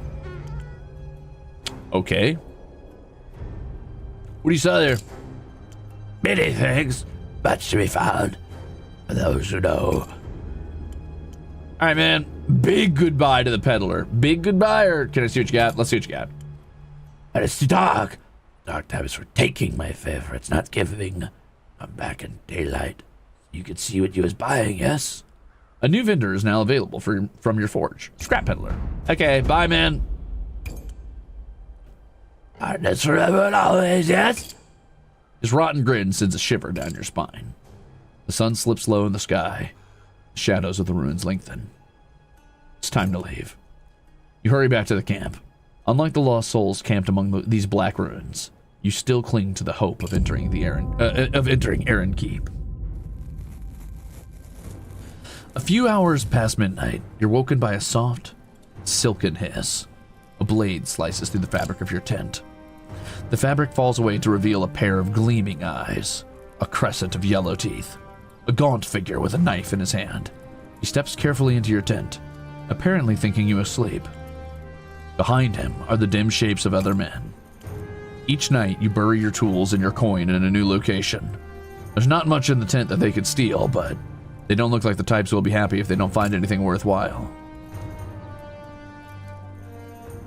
Hey, what are you doing? Or don't take one more step, or help, thieves, someone help, or feign sleep. Don't take one more step, asshole. The man freezes, his grin widening. Awake is ya? Might be easier this way. Hand over your coins, food, anything you got. His companions enter the tent behind him. 3 more men, all rail thin and desperate. The leader takes a menacing step closer. I have nothing worth stealing, or take what you want. Just don't hurt me, or you picked the wrong tent. I make swords. Think I can't defend myself? I don't have the mercenary background, so that might be a little tougher, but I'll say it anyway. Maybe I can bluff my way out of this. The leader hesitates, but only for a moment. Oh, against one, Smith. Use your head. Stop waving that toothpick in my face. You think you scared me, you scrawny runt? Or reach for your sword. Or take what you want, just don't hurt me, or I have nothing worth stealing. Yeah, we'll throw the 50-50. 50-50. Oh! The thief laughs, waving his dagger in your face. Try me, Smith. No matter how tough you are when you got a knife in your guts.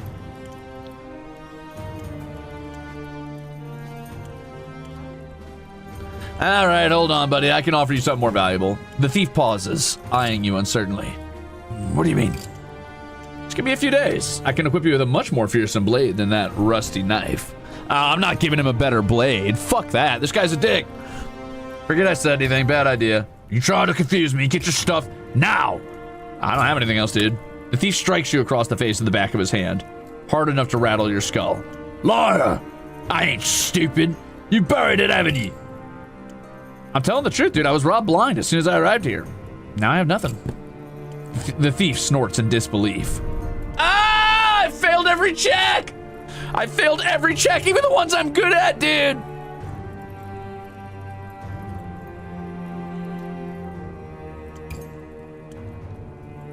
All right, I admit it. I buried it all. I'll show you where. Smart move. Let's go do some digging. They march you outside at knife point. Lead him to your cache or lead him to a different spot. Listen, man, I'm broke. I'm not giving him my shit. I'll lead him to a different spot. The moon hangs bloated in the sky. Your breath plumes in the night as you stumble forward, the knife's point a constant pressure against your spine. You lead them to a patch of earth near the edge of camp, far from your actual cache. Gesture silently. Start digging. Use your hands. And if we don't find nothing, he draws a finger across his throat.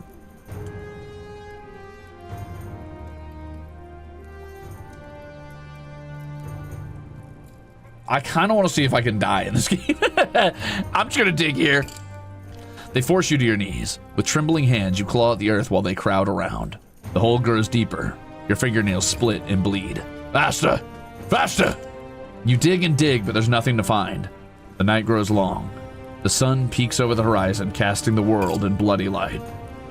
Damn, Smith's trying to be clever. There's nothing here. Pain explodes between your shoulder blades. A knife thrust from behind. You fall forward into the pit, mouth filling with dirt. Blade withdraws only to plunge again into your spine, between your ribs. Fire spreads through your chest. Game over, dude. That's funny. That's funny that you can die. I kind of love that. All right, let's load our game. Oh, same thing. Hey, what are you doing?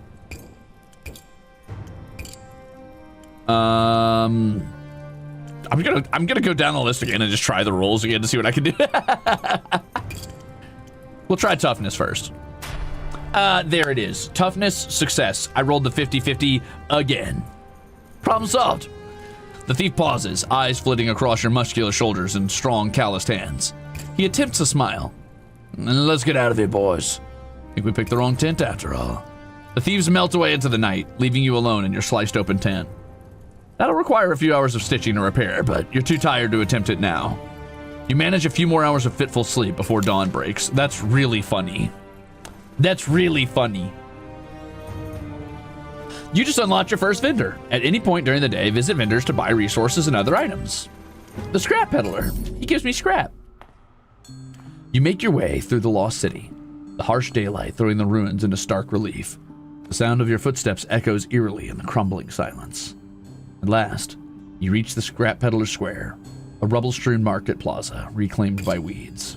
The peddler perks up at your approach, his one visible yellow eye widening with excitement at the prospect of a customer. I saved the prettiest trinkets for you, yes? Dude, I got some questions for you. Yes. What's your name? That's right. I'm a peddler. Scrap's the game. What are you suffering from? Nothing wrong. My skin just doesn't like me anymore, I think. You ever go inside Aaron Keep? I'd say no. Say I make people sick with lies. Not contagious, you see, not even a little bit. Seen anything strange out here lately? The walls make songs sometimes.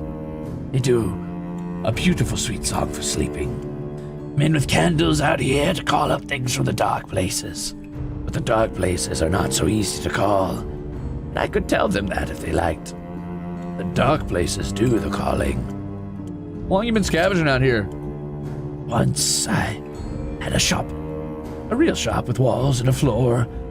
Then he gestures at his bandaged face with a gurgling laugh. Now I have a mule. Mule doesn't care about face. Mule supports me through hard times. How long, you asked? 10 years? 17? How long does a mule live? Yeah, I don't have any more questions, dude. The peddler nods mindlessly, scratching at his bandages until something underneath dislodges. What you got, brother? Ooh. A ruined helmet. This implies that somewhere there's a ruined head.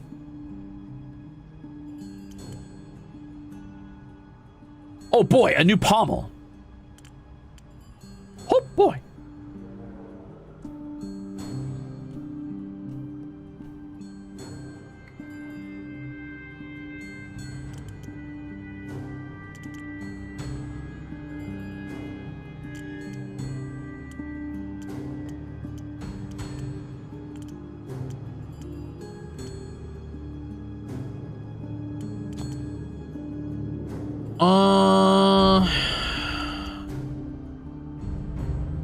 This should be my first time getting rings, which would be good. I could put those on the end of pommels, I imagine, or cross guards, I imagine, add some weight. New pommels would be really cool, though. I'm gonna take this one.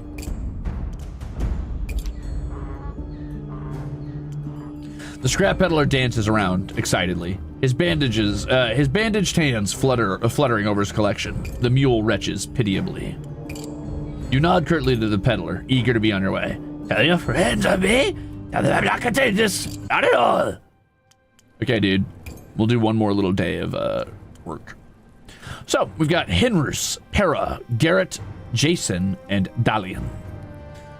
I like the name Garrett. Let's see what you got. A broad-shouldered young man approaches your anvil. Although his ribs are visible through his skin and tattered clothes, he's still noticeably more hale than most of your neighbors. Need a proper weaponsmith? Something that shows I'm serious about keeping order in this camp. What do you mean by keeping order? He glances around, then lowers his voice.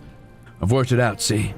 Aaron's Keep's not just stranding us out here without reason. They're testing us, seeing who's the best among us.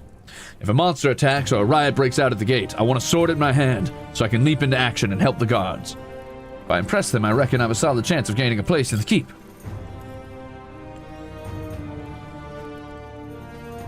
The only riots I'm aware of are hunger people pleading at the gates. Would you join the guards in quelling them? Keeping troublemakers in line is good for everyone. The watch needs to see that some of us understand how things work. Once I'm inside, I can put in a good word for the decent folk out here. Help them too.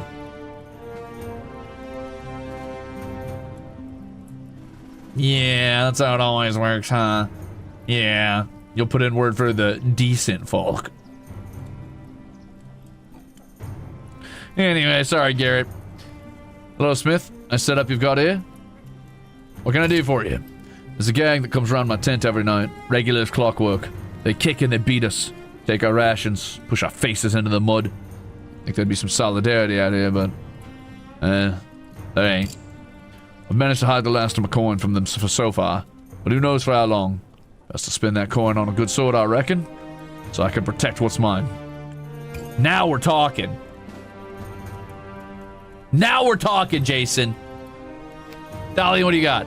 An old man limps up to your anvil, a worn blade in his quivering hands. This sword has seen better days, Smith. Can you help? Sure, brother.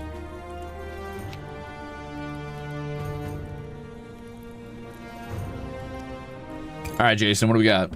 He wants a sword with good mobility. He wants it to be hand and a half. I like hand and a half, and a narrow point. Cool.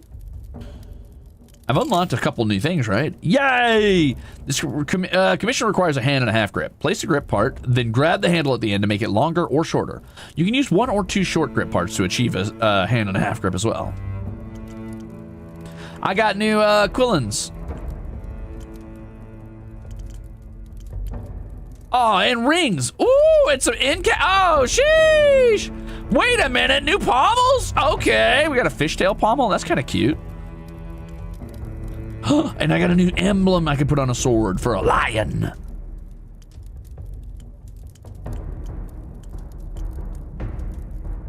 Hell yeah, brother. Okay, now we're talking. Now we're talking. Let's get to work.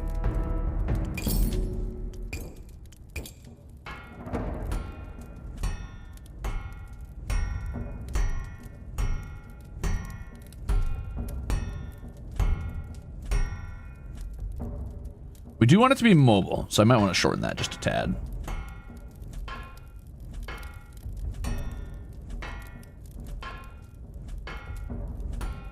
Okay. Definitely going to help if I change the thickness down quite a bit.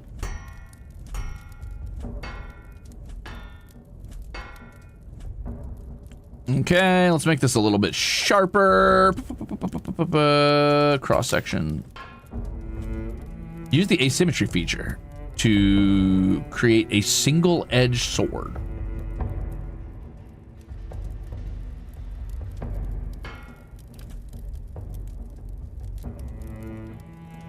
Huh.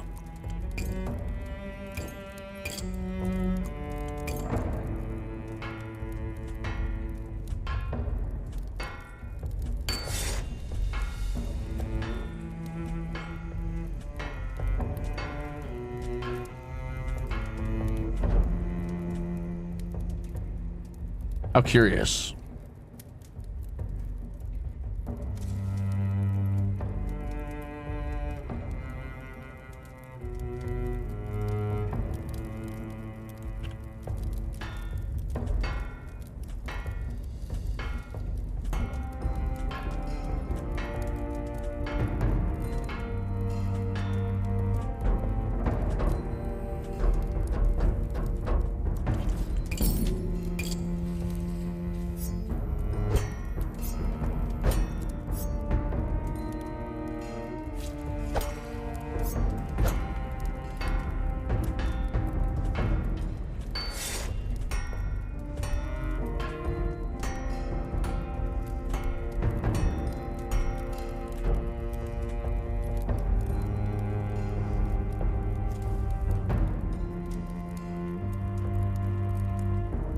Interesting. Interesting.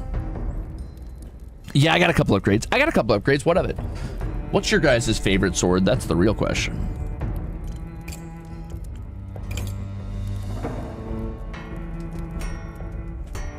Oh, cool. I see. Okay, I see how that works. Never mind. Anyway, I don't want that. There we go. Taper thickness.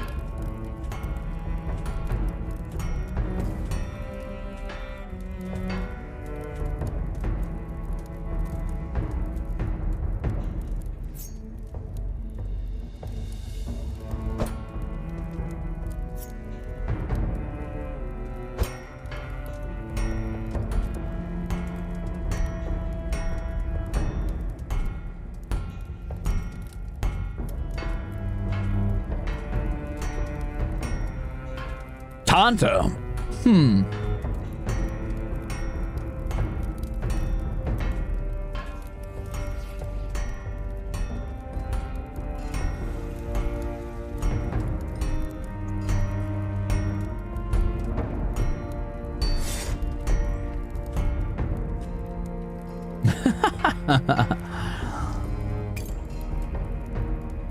How curious. What a curious little blade.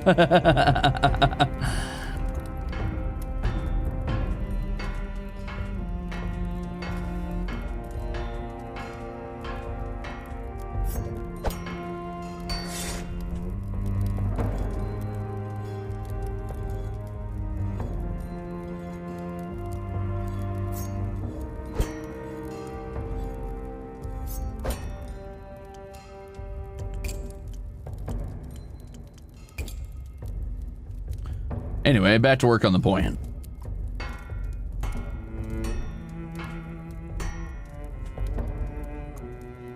Narrow enough.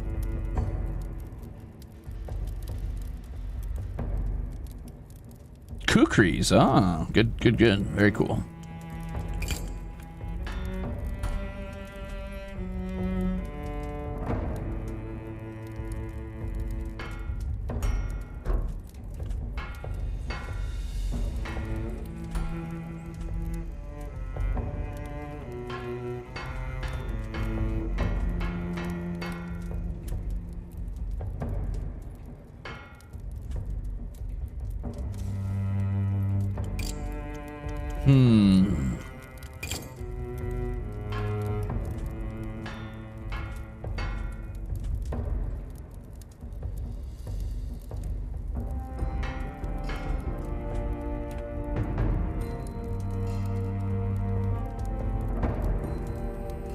While they were out clubbing, I made the blade. It's true. I made the blade. So how does this work exactly? Oh, okay, I see. So first I need to attach an actual quillin. So I could do like a quillin block and then attach these on the ends, for example. Ooh, sheesh. Is there a way to rotate it? Yup. That's kind of cool as hell. I can just do custom pommels or cross guards essentially.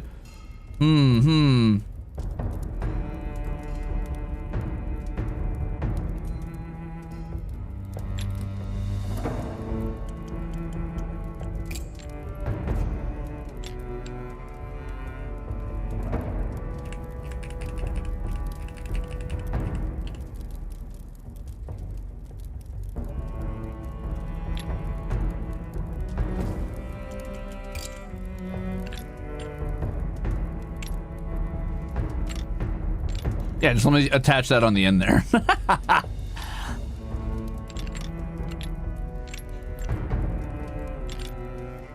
That's funny.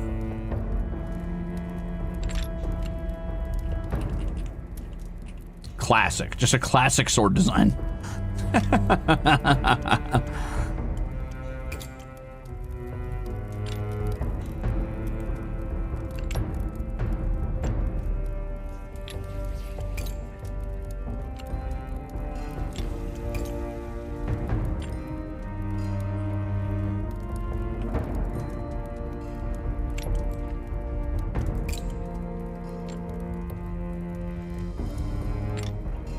That's an insane sweep.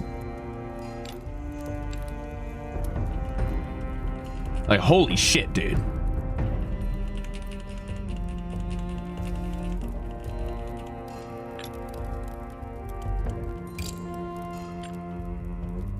Oh, interesting.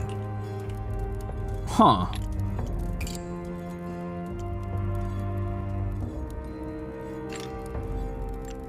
Huh. If you want to make your sweep long, okay, that's cool.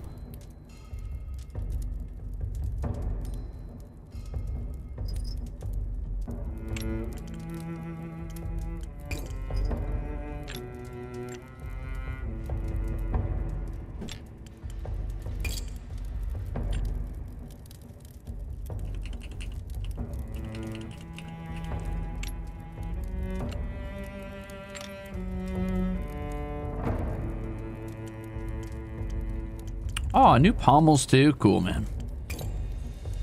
Oh, I love that end cap. Oh, that's so cool. I'm gonna use that on the back of the blade. All right, so what else do I have here? I've got like these new I'm just checking. Damn, chill, chill. I'm just checking. Get this off here for a minute.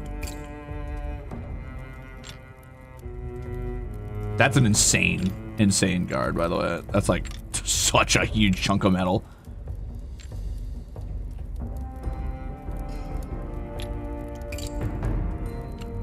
That's cute. Well, we're trying to make a relatively mobile thing here, so let's not go crazy with the amount of steel we use if we can help it. I'm gonna go ahead and set one of these in the blade. It is supposed to be a 1.5 hand sword though, so I don't want it to be too tiny. I'm a sucker for that, and then maybe I'll do one of these on the side.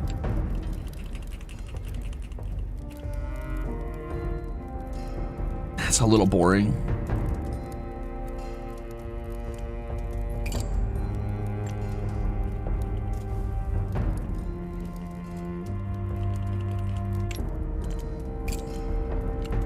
Jeez, that's huge. I kind of like this one. Kinda. All right, we'll just do the curve.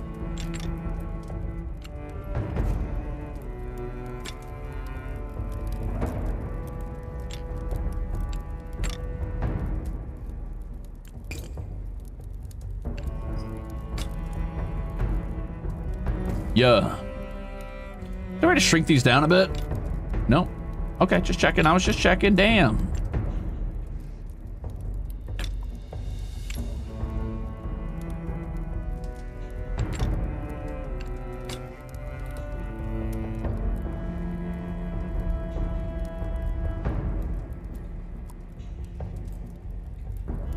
Cute.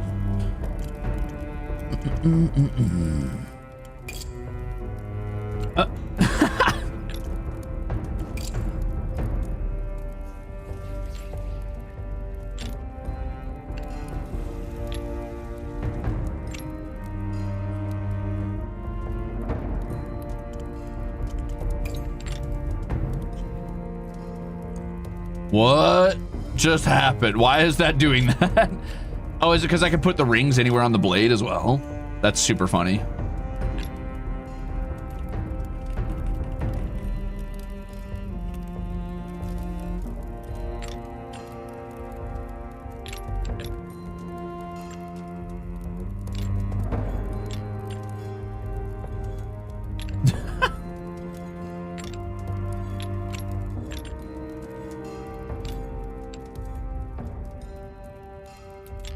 All right, let's get a pommel on this before I forget.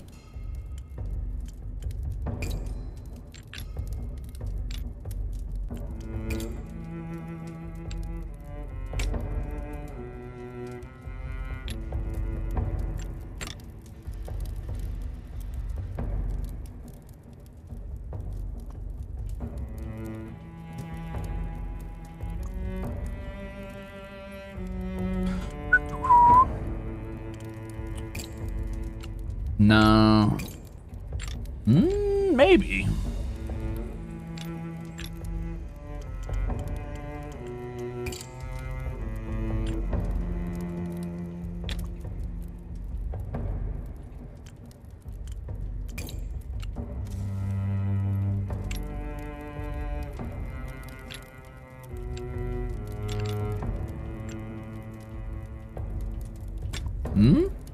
Nah.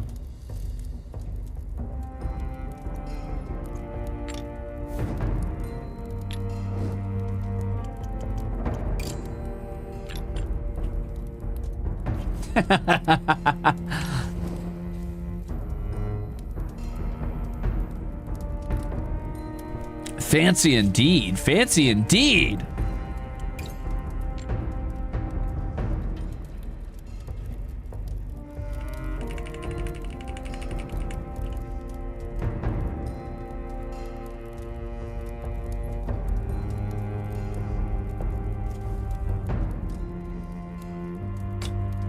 Yeah.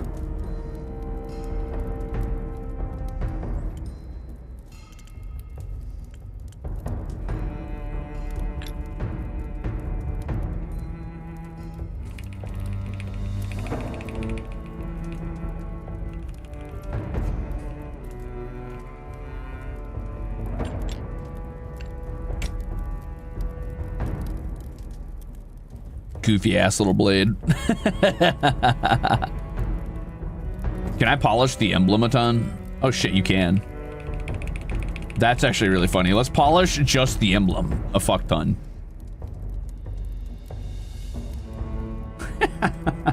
Okay, maybe not that much.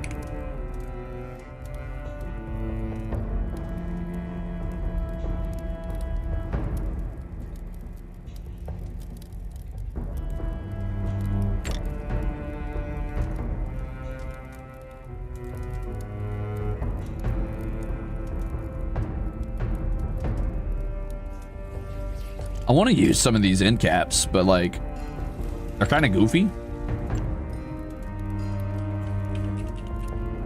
They're really goofy, actually.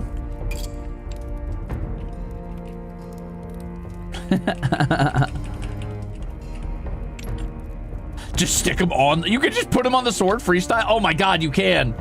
Sorry, that's really funny. Cool, cool. I love that.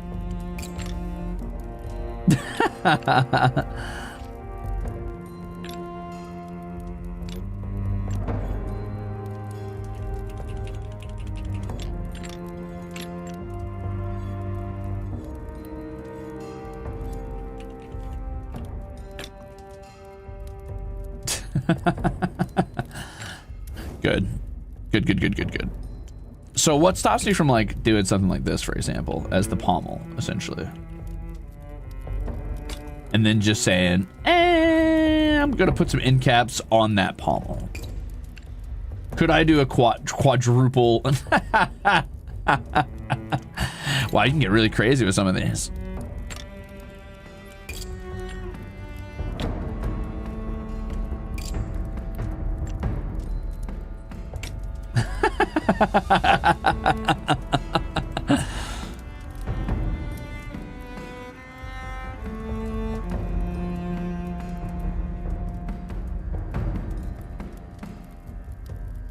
That's funny, dude. All right, anyway.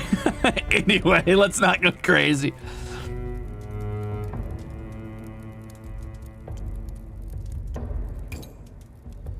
The old Norse threaded lobe.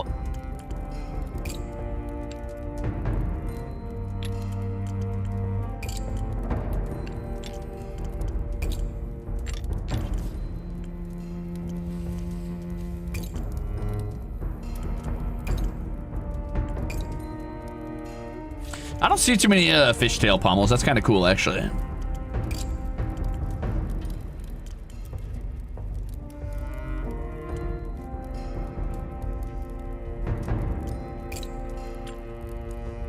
Okay, so how exactly does the ring work?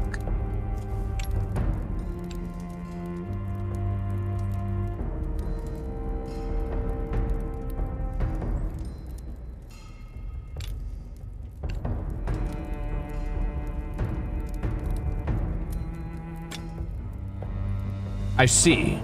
Oh, that's kind of fancy in its own way. That's kind of cool. Kind of a guard for the emblem. Huh.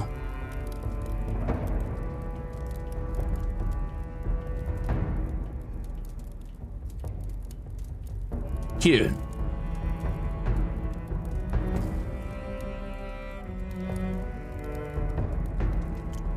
It would make me wonder how this one stays on. Oh, it's... I see.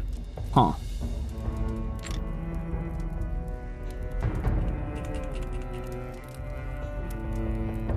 Interesting.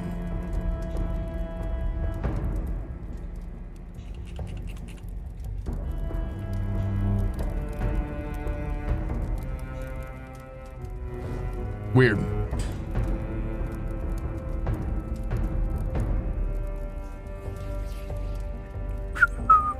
I don't really like my sweeps and noops or my quillins yet. They're okay. They're not my favorite.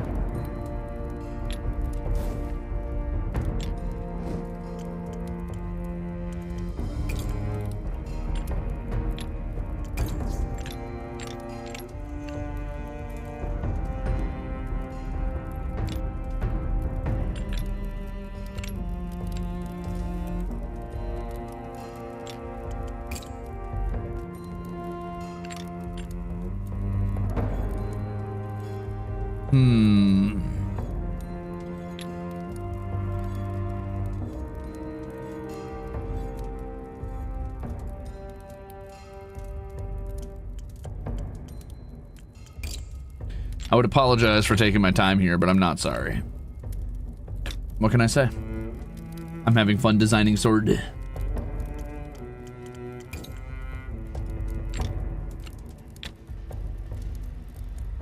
That's a goofy little design, huh? What? Oh.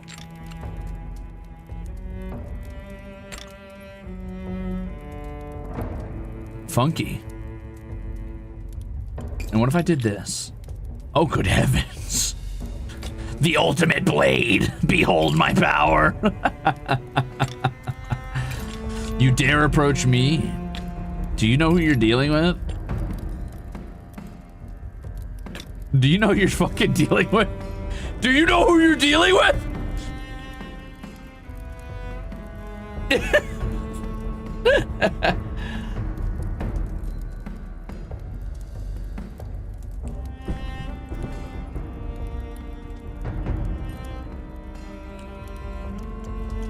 But wait, there's more. Wait, I could attach more of these and then more spikes besides.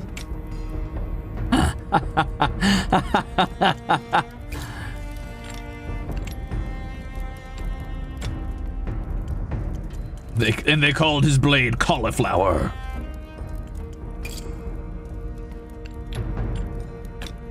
And 'twas mighty.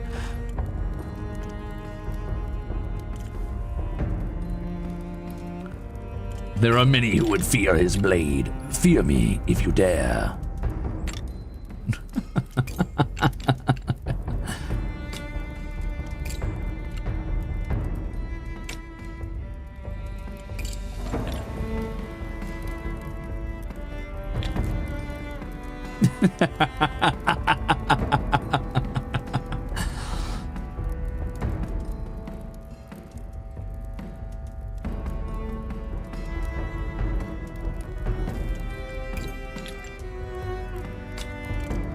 What do you mean mobility down? Are you sure? Are you sure? No, this seems like a completely practical, totally normal blade. Why would the mobility be down? I don't understand. What happened?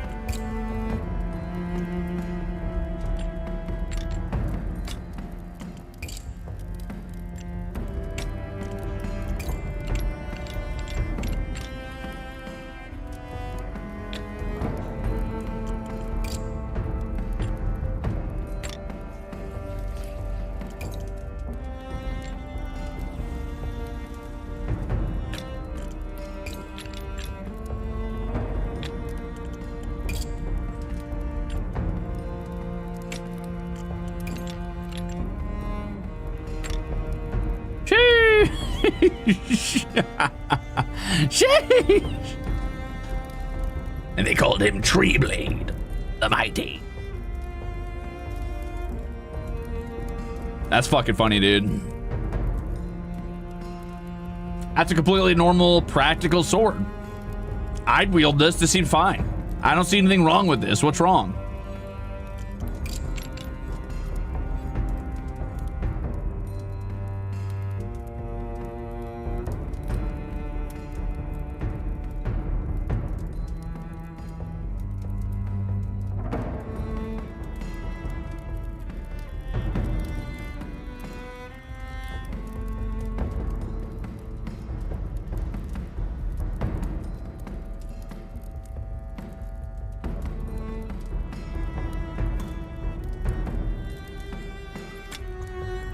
Yep, that's a normal sword, dude.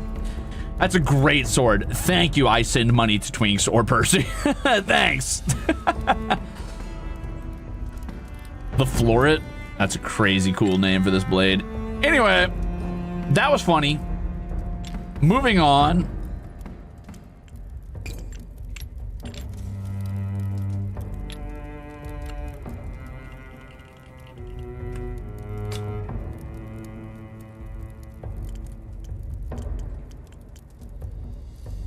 Kind of looks like a hydrangea. Yeah, it kind of does, huh?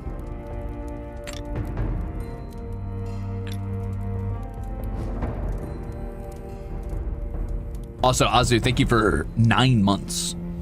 Ding. No, bring it back! No, I'm not sending the Floret out into the world. I simply cannot.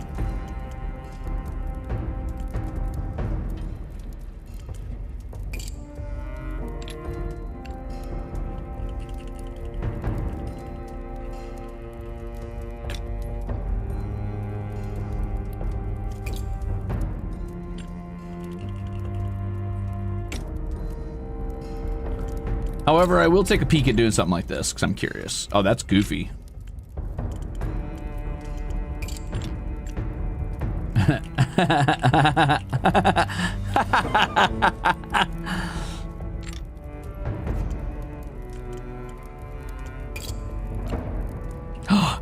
The easiest way to guard your arms is to have more guards on your sword. If you add more cross guards, you can't be hurt.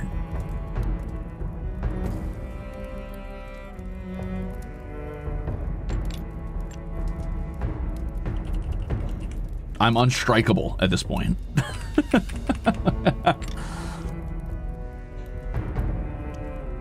Wait a minute, I've got it. I'm a genius. I'm a genius. I'm a sword designing master, actually. Can I add pommels onto those? Oh, no shot. I could add a... What if I had another sword on top of my sword? What if I make a triple sword?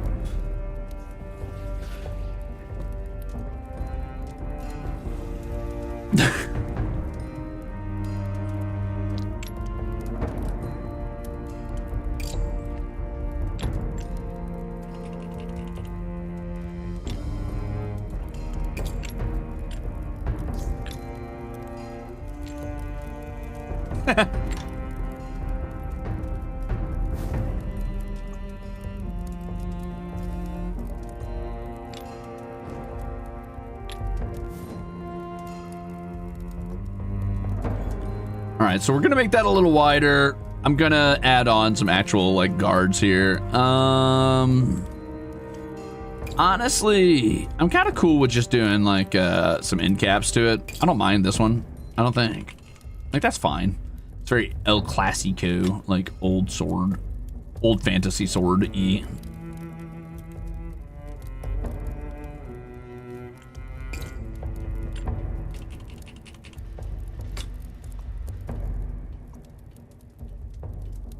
Very classic, very like level 10 Templar in the first, like the third floor of Diablo's dungeon type of vibe. I'm down.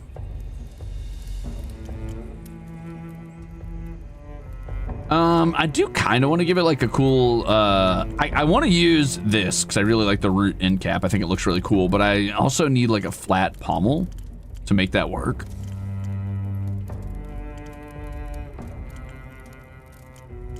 So I probably need something like this, right? Ew, mobility -2 is a little brutal. And then can I add this as an end cap on that?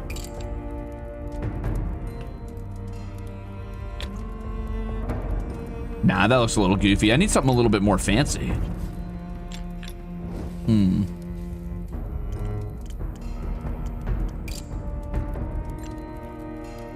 Yeah, but end capping this might look weird. That doesn't look quite right.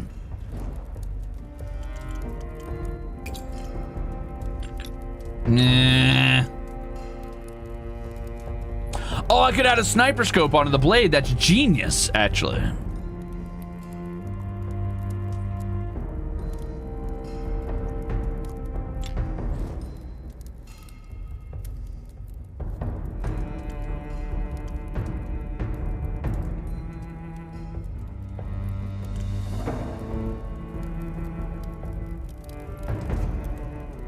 Oh, he wants parts from Smith's companion. I did not realize. My bad, brother. My bad, my bad, my bad. I got you, I got you, I got you.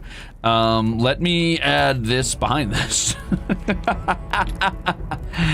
No, I'll figure it out.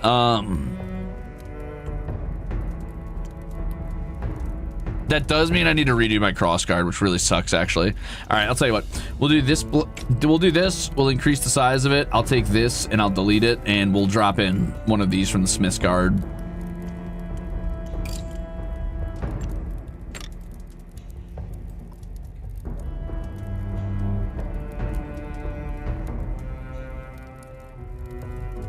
It's not as pretty, but you know, it's serviceable. It'll do its work. I need to narrow the point a bit, but otherwise, pretty good.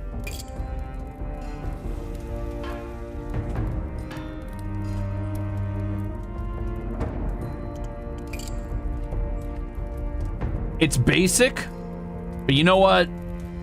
I like it. I gotta add a little flourish somewhere. Let's go ahead and go back to the hilt, and I'm gonna do the hilt out of, let's say,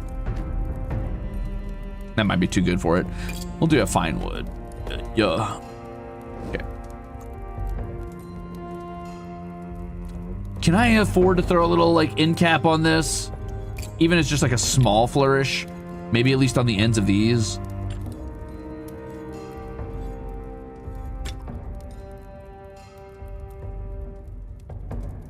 That looks kind of weird. It's too square. Are there non-squared end caps? There's not.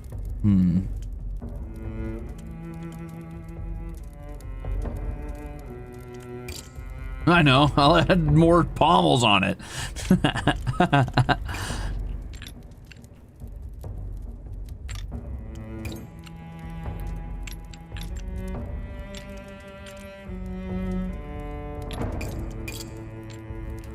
Oh, but of course. I'll simply add another swirly little guard on there. No problem.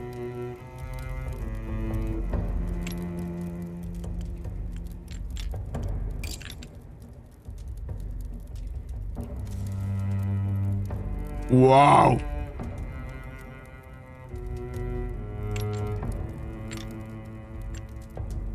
God, that gets so long. All right, let's just do our end caps. How do I want to do this? Let's see, fanned. It's kind of cool, I guess. Turns it into like a little cross blade, which is kind of interesting.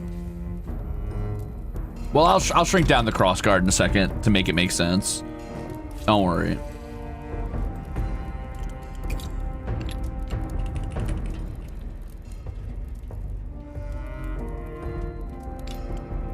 I still want to use these root caps really bad.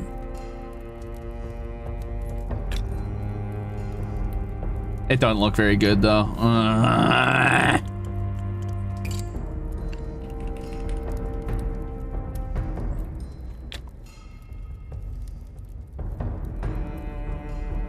They just look buckled on. That's so sad. Fine, I won't. Get off. I'm so sad. All right, that'll do. That'll do.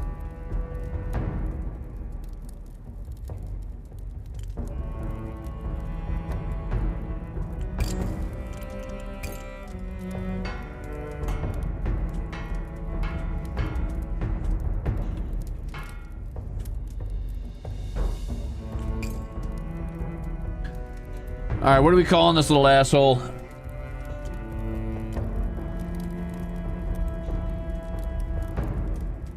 I know already. Never mind.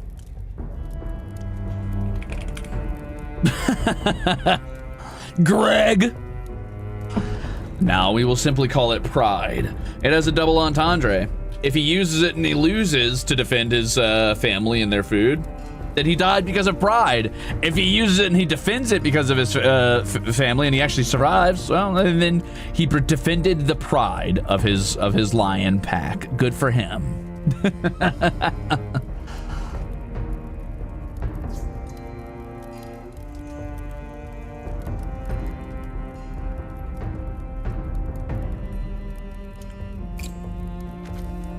I can make my sigil out of leather. That's so funny, actually. You just glued it onto the sword.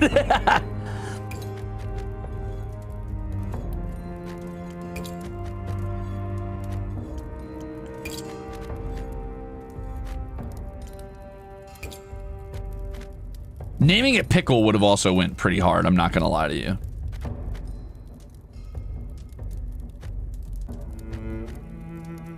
Wooden sigil's kind of cool, actually. I don't know if you would appreciate it as much, but that's kind of cool. I need to hit that thing with like some gold at some point, but for now, steel will do. I think this looks good. I think we're good. I think we're gonna name it Pride and we're gonna offer it to Jason here. The applicant stands a little straighter as he tests the weight of the blade. It's perfect. You should see the blunt, rusted daggers those bullies wave around. Let's put some real fear in them. Thank you, Smith. Maybe my kids will get to keep their food tonight. Maybe. Pride. let's go.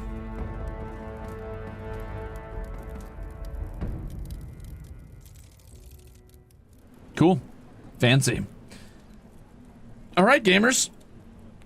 And I think that'll be it from me. Thank you for hanging out. Thank you for watching me play a little bit of Bladesong. It is a cool swordsmithing game with a little bit of a campaign. It's still in early access, but so far it seems like there's a lot to do and a lot to be done.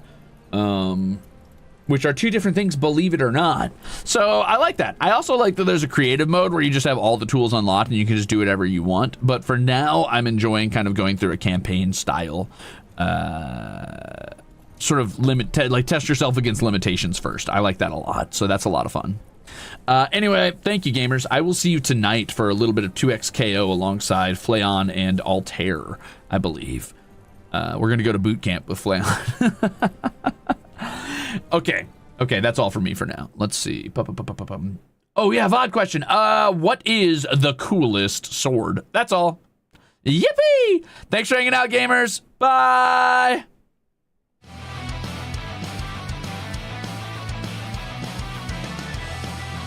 Bye-bye. Oh, yeah, I should find you somebody to raid. Who's live? Is anybody live right now? Is this too early?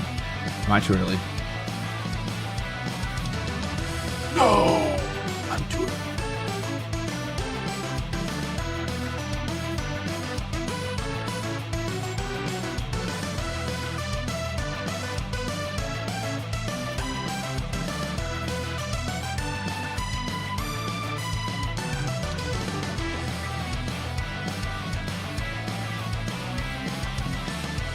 For shame.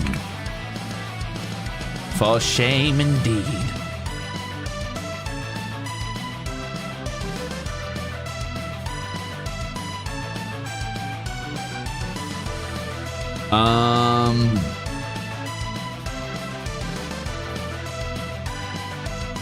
Oh, you know what? Actually, I'm gonna raid you over to, oh yeah. I do have perms. Okay. Let's see. Who's live? Oh shit, that motherfucker playing Civ? What is that game? What is this game? What is this game? What is that game? You know what? Nah, never mind. I'm just gonna run you over to, I'll run you over to, Shiori and the Novelites. I'm gonna send you over there, gamers. Go say hello for me. Thank you for watching me play a little bit of Sword Song, or sorry, my bad. I meant Bladesong. Sword Song's a totally different thing. That's a type of wizard shit. But I'm gonna send you over to Shiori, who is playing some sort of squirrel game alongside Uncle Herb. So have fun, gamers, and goodbye. I will see you next time. And by next time, I mean tonight, so don't miss it. I'll see you in like 4 hours. Bye-bye. Also, thanks for watching. You bunch of nerds. Fucking mutter the word sword and they come crawling out of the woodwork.